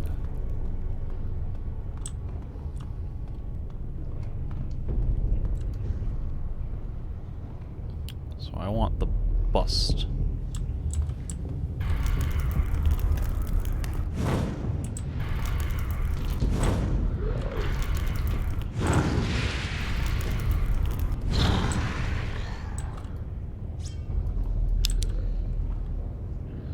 Close to another level up.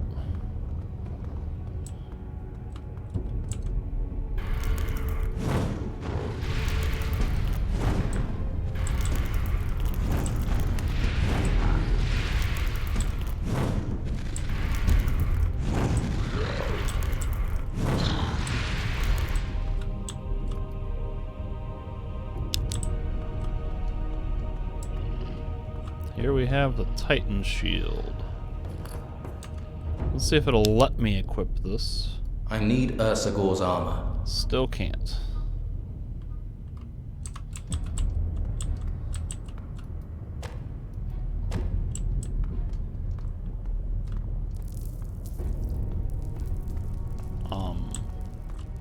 Didn't I just come in that way? I can't cast without mana.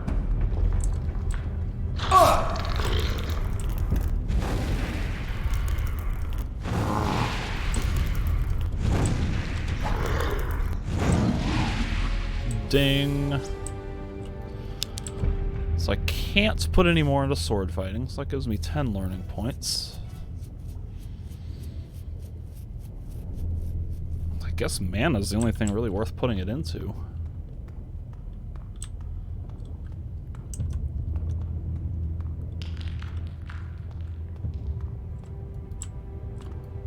Mushroom. What does this do? That just opens that again.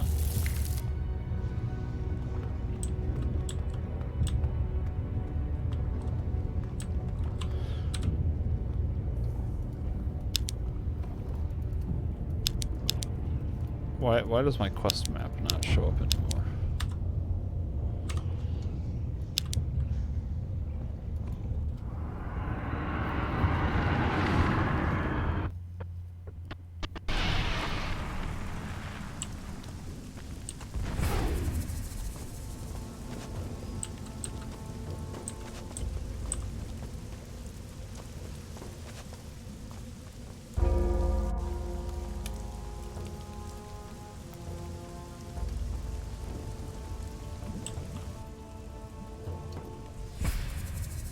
I want to increase my magic power. Empty your spirit and form a shell full of energy. Well done. I want to increase my magic power. Empty your spirit and form a shell.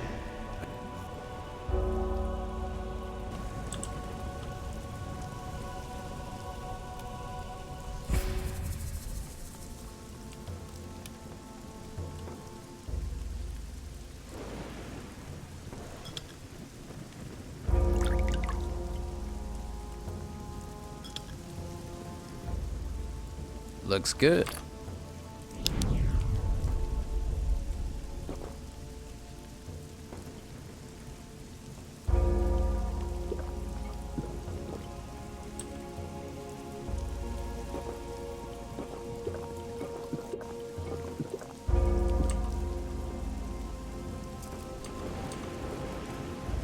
I'm just gonna go out on a limb and say that I'm not gonna be able to get enough berries.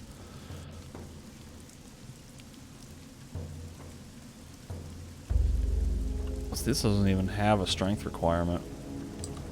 I'm gonna go out on a limb and say that I'm not gonna find enough berries to be able to make another potion of magic, so I'll just burn the rest of my hero's crowns on the health potions.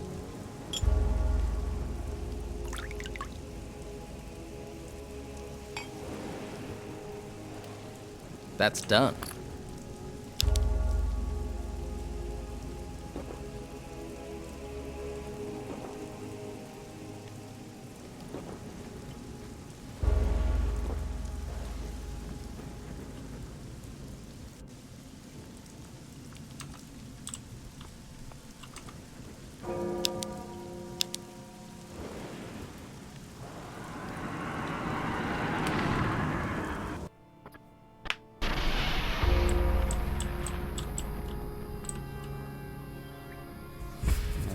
Like 13,000 XP, 13,800 XP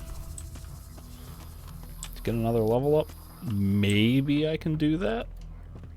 Probably not, though.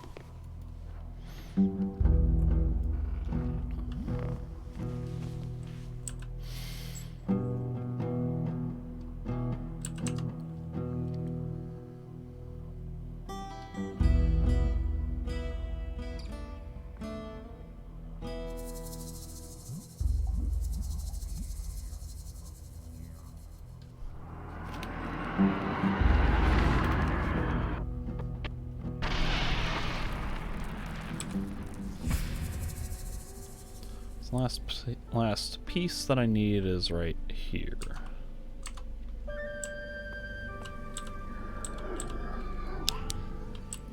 Which I might be able to get to straight shot from down here if I follow the path.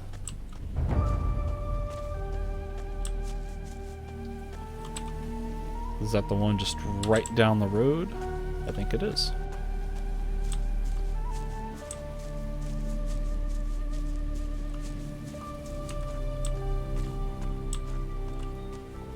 I'm gonna put a conjure Skelly out. Let me see if that makes things any more enjoyable.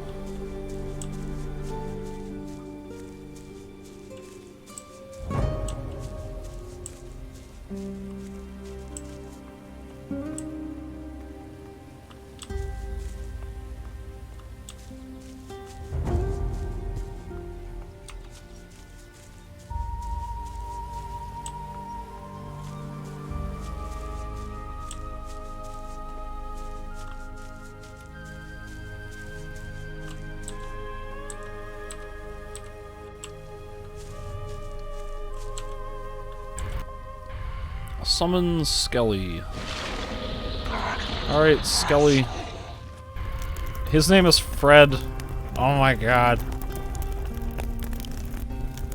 Isn't that some sort of inside joke? So I vaguely remember in Elix you could find skeletal corpses, and I think they were called Fred.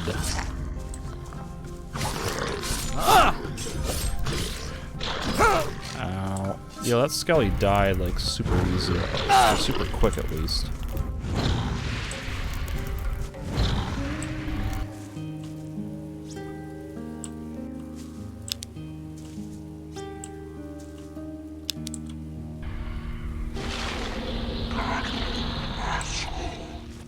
It's still named Fred.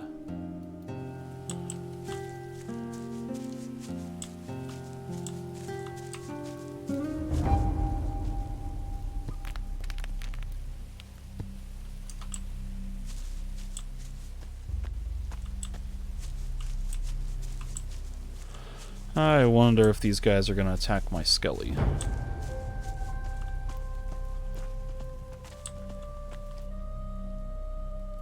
I'm looking for the tombs of some Saurian high priests. Not seen anything like that. But there is one ruin near here, sealed with some sort of magical barrier. Maybe there's one of these tombs in there. But that's also where the... Wait, we're under attack. To arms. Why are we under attack? I was not expecting to be fighting like right now.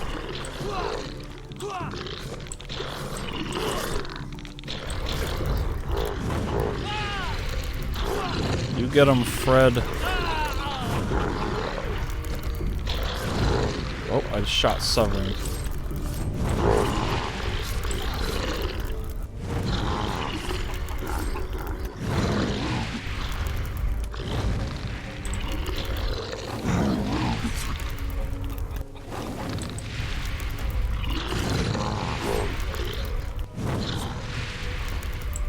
Alright. Now that everyone is dead, I don't even care to try to do this while saving them, because I'm so near the end of the game.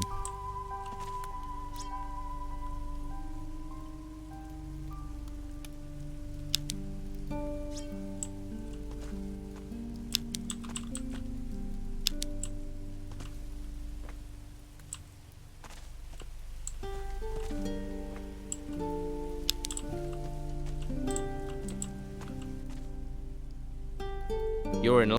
That's perfect. You were right. You mean the... Not anymore. I'm going to... You were... Thanks. Take this, and may the holy... Looks like the raid's over. They'll be back. These things have been coming up like termites. You did good work. No problem. If there's anything else... Just help us do whatever is necessary to make the attack stop.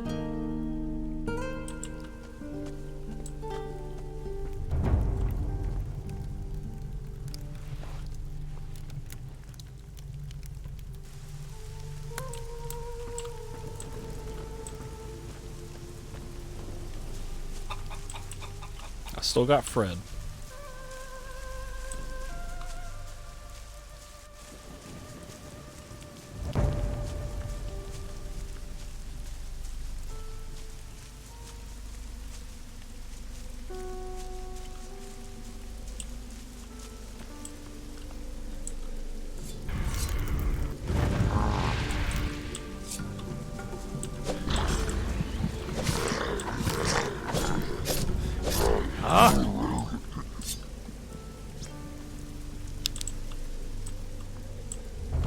What is this progression for?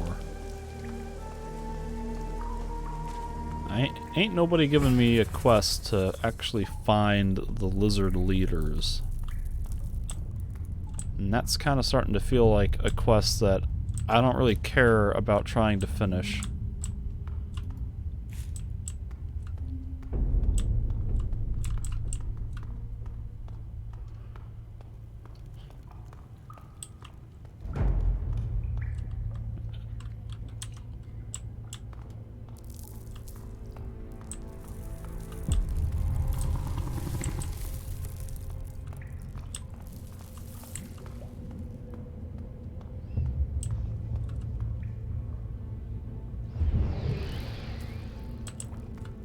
I feel like I've already gone this way.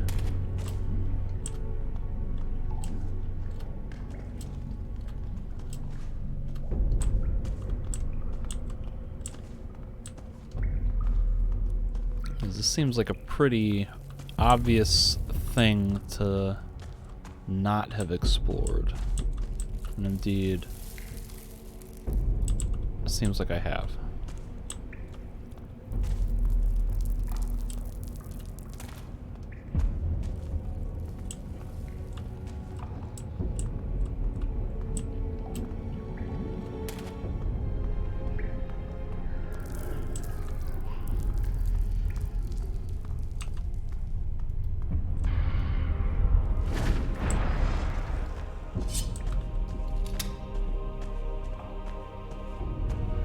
I could break this down.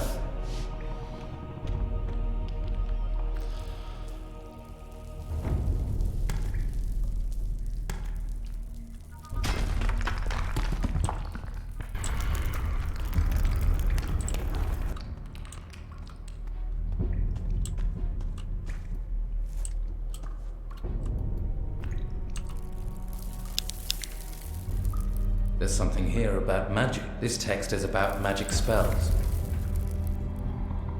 Well, yep, I just realized that I'm not actually getting any more wisdom for these extra stone tablets that I find.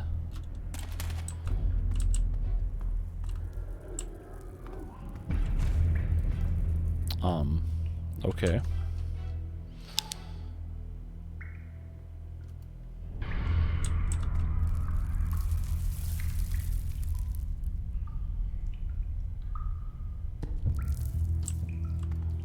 The priest bust. How nice of them to put a light right there.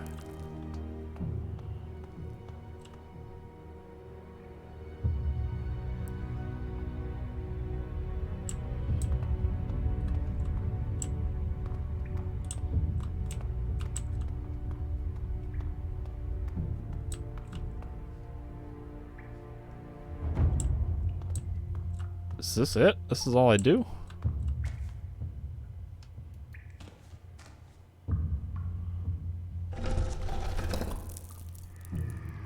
Well, that one's the short and easy one that I was hoping the other one would be.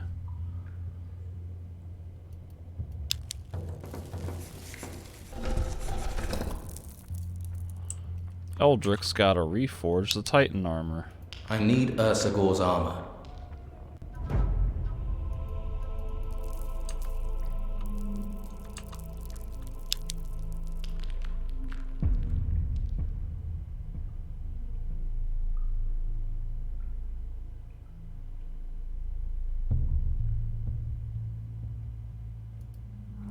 What? That's not... Is that what I wanted? Wanted the East Coast. There we go.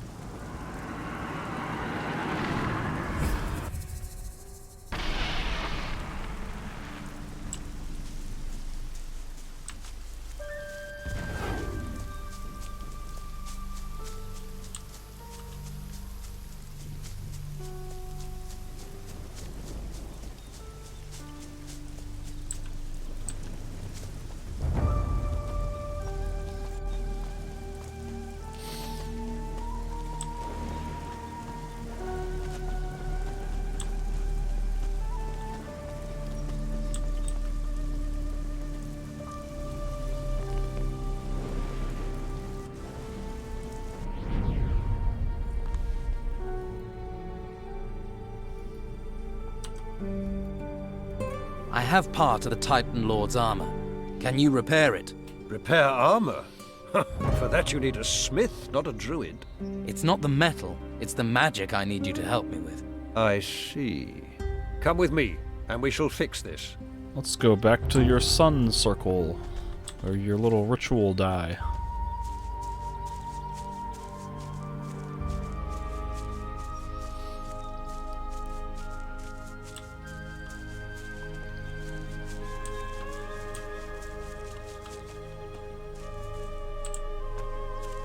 Here.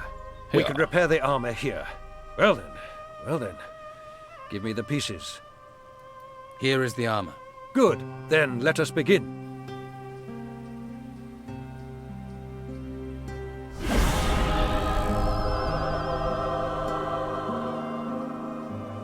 Once again, It is done.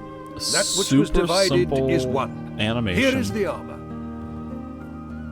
And a fairly disappointing quest where it's just talk to one person Good luck with and the then he task just that lies does ahead the of you. thing.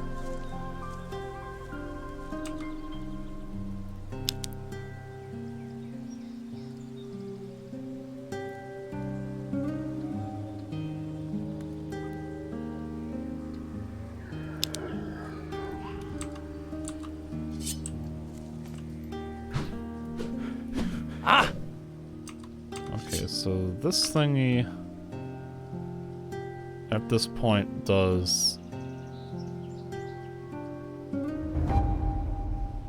actually considerably more damage than my Titan sword. And I probably could have been using this thing all along.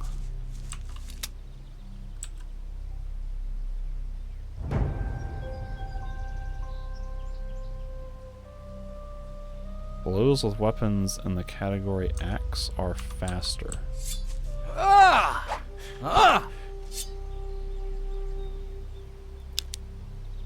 So what if I put that on?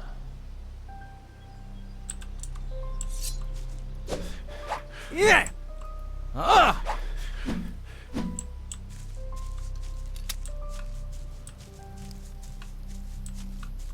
I guess that's it. I'm now suddenly just a fighter.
Where am I? Okay, that's the stone circle.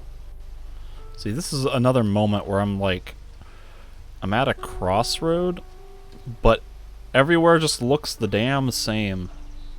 I'm like, the roads, the paths, the trees, the rocks, everything's just like so homogeneous that I can't tell where I am.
since the game is kind of forcing me to do the final boss fight as a melee fighter, it seems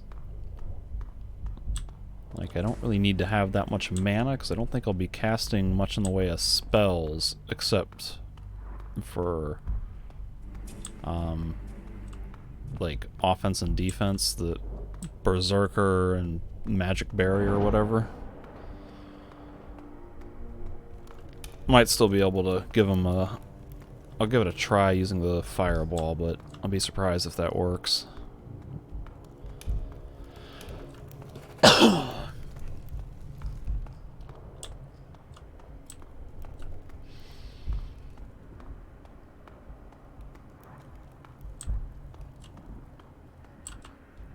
Why is that Mendoza standing around outside?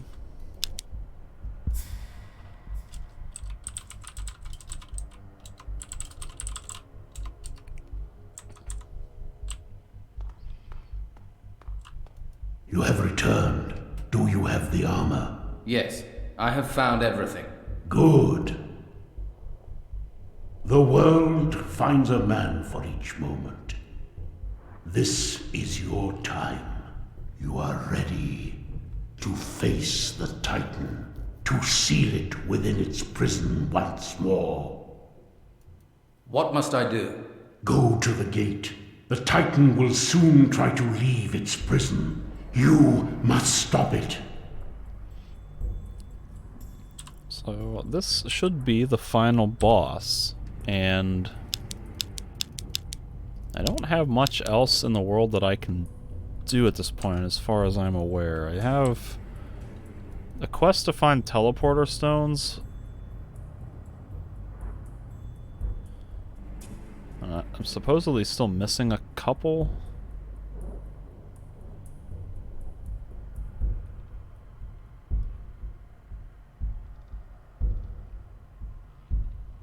Are these the ones that I have? I think these are all the ones that I have. So there might be one like here or here or somewhere, but I don't really care to do that. And there was that quest log that was popping up tracking how many lizardmen leaders I've killed, but I don't know where that comes from, and I don't really care to find out, so I think I'm just gonna go fight the boss and call it good.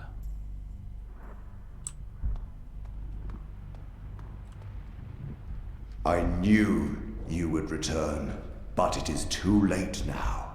The gate is closed, and the Titan will rise. Step aside. Step aside. You challenge me, and you are a traitor to your kind. You will move. There is one little fact you overlooked. Without this ocular, you won't even be able to see the Titan. Then I guess I'll have to take it. You may be wearing Ursagor's armor, but you lack the will to win. You will perish, just like all the others. You underestimate me, sir. Like I think you're literally incapable of hitting me as long as I have my shield up.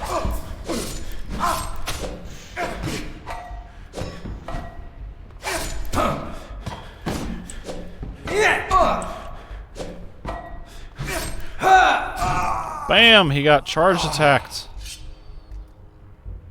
What's this? Strength and dexterity? That's boring. The ocular is... kind of looks like an amulet.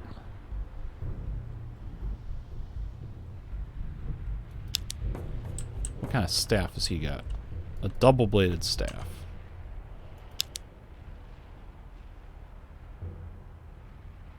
That would have been cool to have gotten much earlier in the game.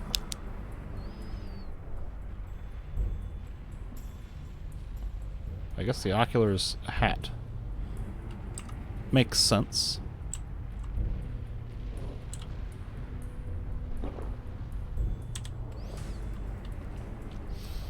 The cool thing about Mendoza is that he kind of straddles the line between being a good guy and a bad guy. Because he starts out as someone who's trying to do something to help prevent the destruction of the world, basically. And he's still kind of like, he has good intentions until the end of the game, but it's just that he's willing to sacrifice everybody on this island on the chance that he'll be able to control this Titan. And so there's kind of a moral gray area of whether that is the right thing to do or not. Oh, now my hat's back on.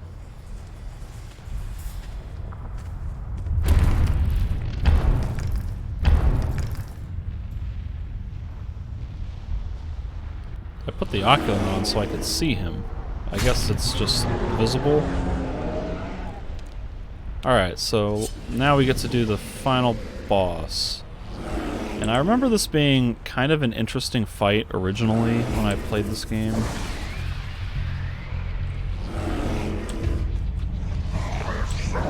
Because we have kind of like this puzzle platformer thing where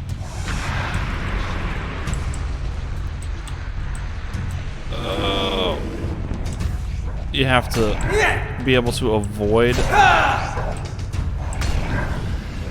his attacks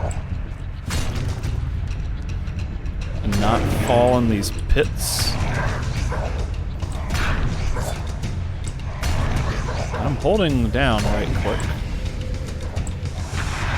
I don't think it's doing any good.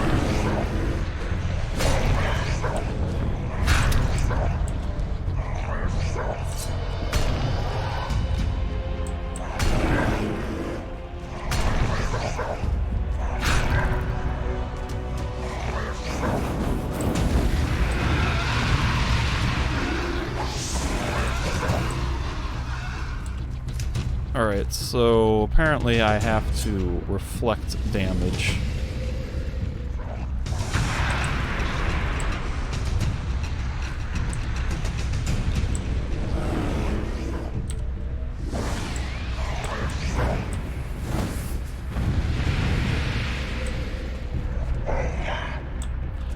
I kind of wish we didn't have these stupid tutorial messages, like, spoiling the solution to this fight, though.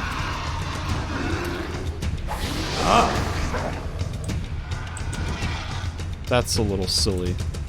Like, I wish you had to figure this out on your own.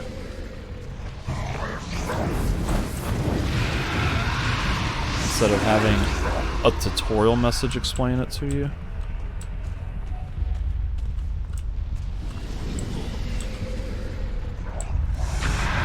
See, this feels almost like it could be a boss from a Zelda game or a game like that. Zelda Darksiders, that sort of thing. I guess I'm supposed to jump to avoid that.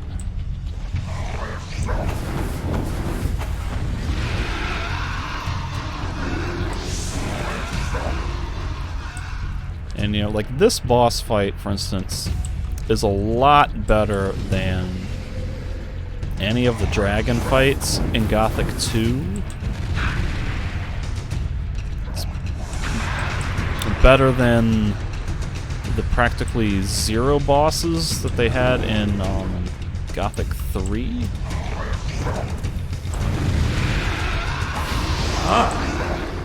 You know, like, this feels like a boss, even though it's kind of formulaic and arguably gimmicky. Oh, I was supposed to jump. It's an interesting concept, and I kind of like this.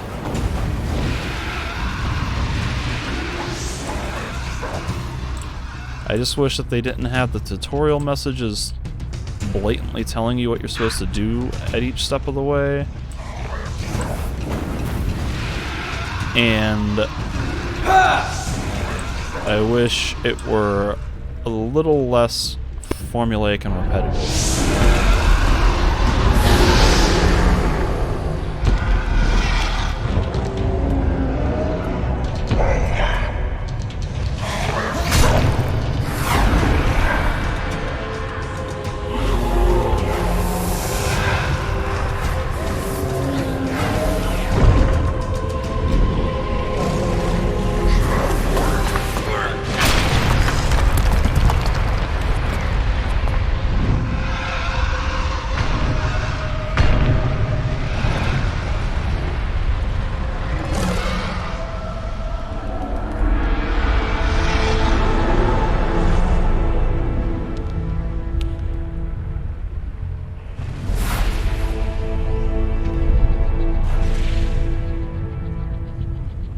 Look at my eyes.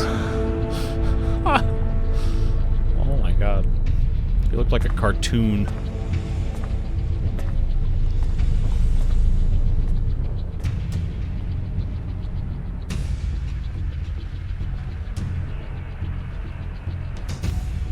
For hundreds of years, humanity lived as slave to the gods. When the gods left, the Titans rose. Mankind was left to die. But one island has survived. One man has shown the way. The flame of hope burns bright. Mankind has risen.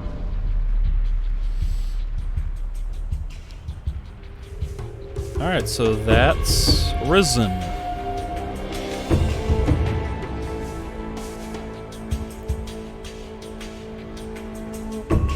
Obviously, I'll have much more elaborate thoughts on this game when I get around to doing my full review, but basic impressions are what I expected from what I remembered playing this game 10 years ago when it first came out. Is that it's... There's the Gothic whistle.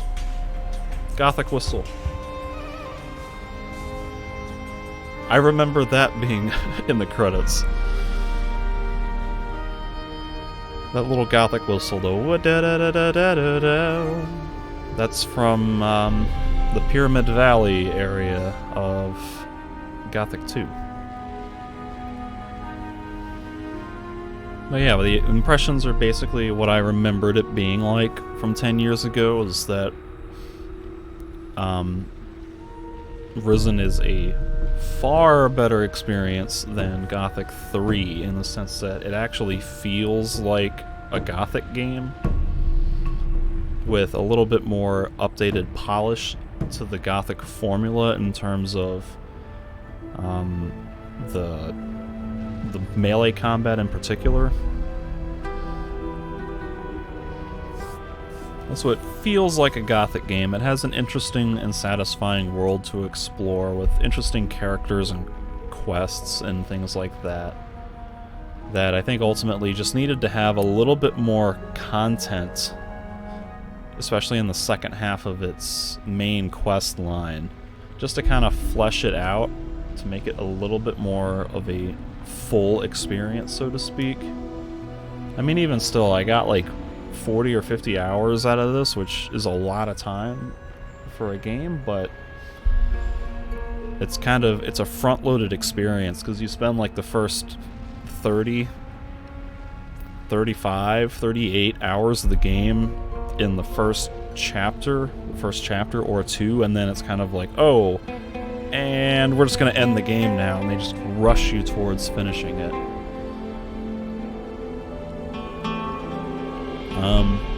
But of course, I will have far more elaborate thoughts, opinions, and analyses when I do the full review, which will be coming soon. I have to, of course, write the review first, which will take some time.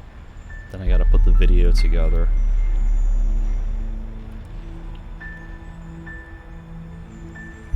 But next up, I'll probably be playing either...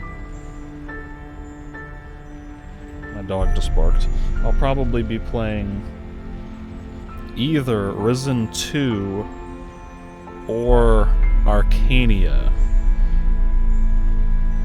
Chronologically, Arcania came out next. I think Risen was 2009 and Arcania was 2010 or 11. So if I go chronologically, I would do Arcania next, but having just finished Risen 2, I might feel compelled to... Or having just finished the first Risen, I might feel compelled to go on to do Risen 2. Not sure what I'll do.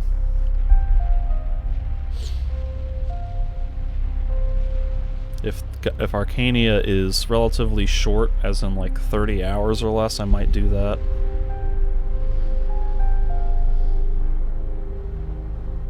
But yeah, that's kind of what's on deck, and what I have planned for the near future.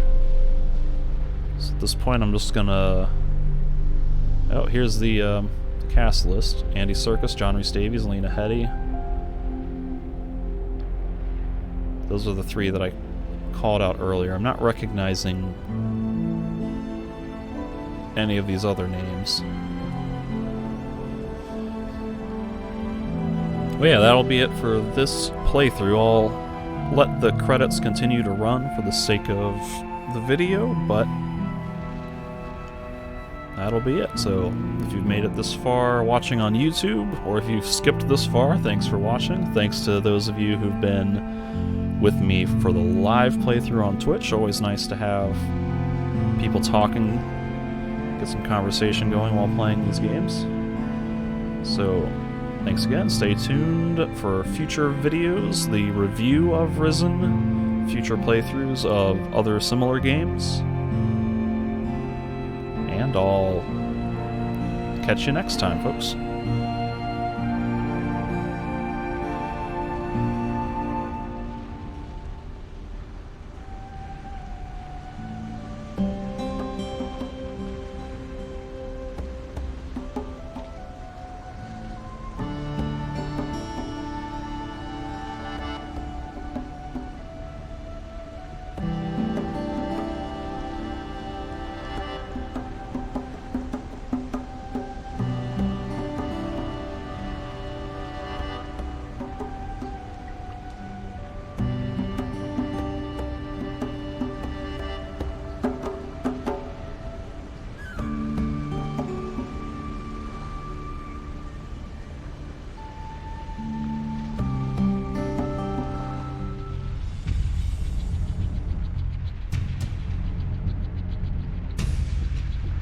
So, you made your choice then?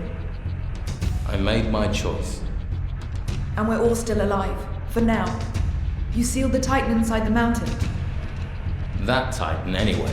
There are still other Titans out there. But with this armor, maybe we stand a chance. You're going to fight them all. Alone. If I have to. They need to be stopped. That's my choice. Whether I do it alone, that's yours. Alright, so that was a nice little teaser. I kind of forgot that that was there. A little bit of a setup for Risen 2. Although, from what I recall, by the time Risen 2 rolls around, you've lost all of that armor, and may have even just turned into like a drunken pirate, but whatever, we'll find out when we get there. So thanks again, and this is signing out for real this time.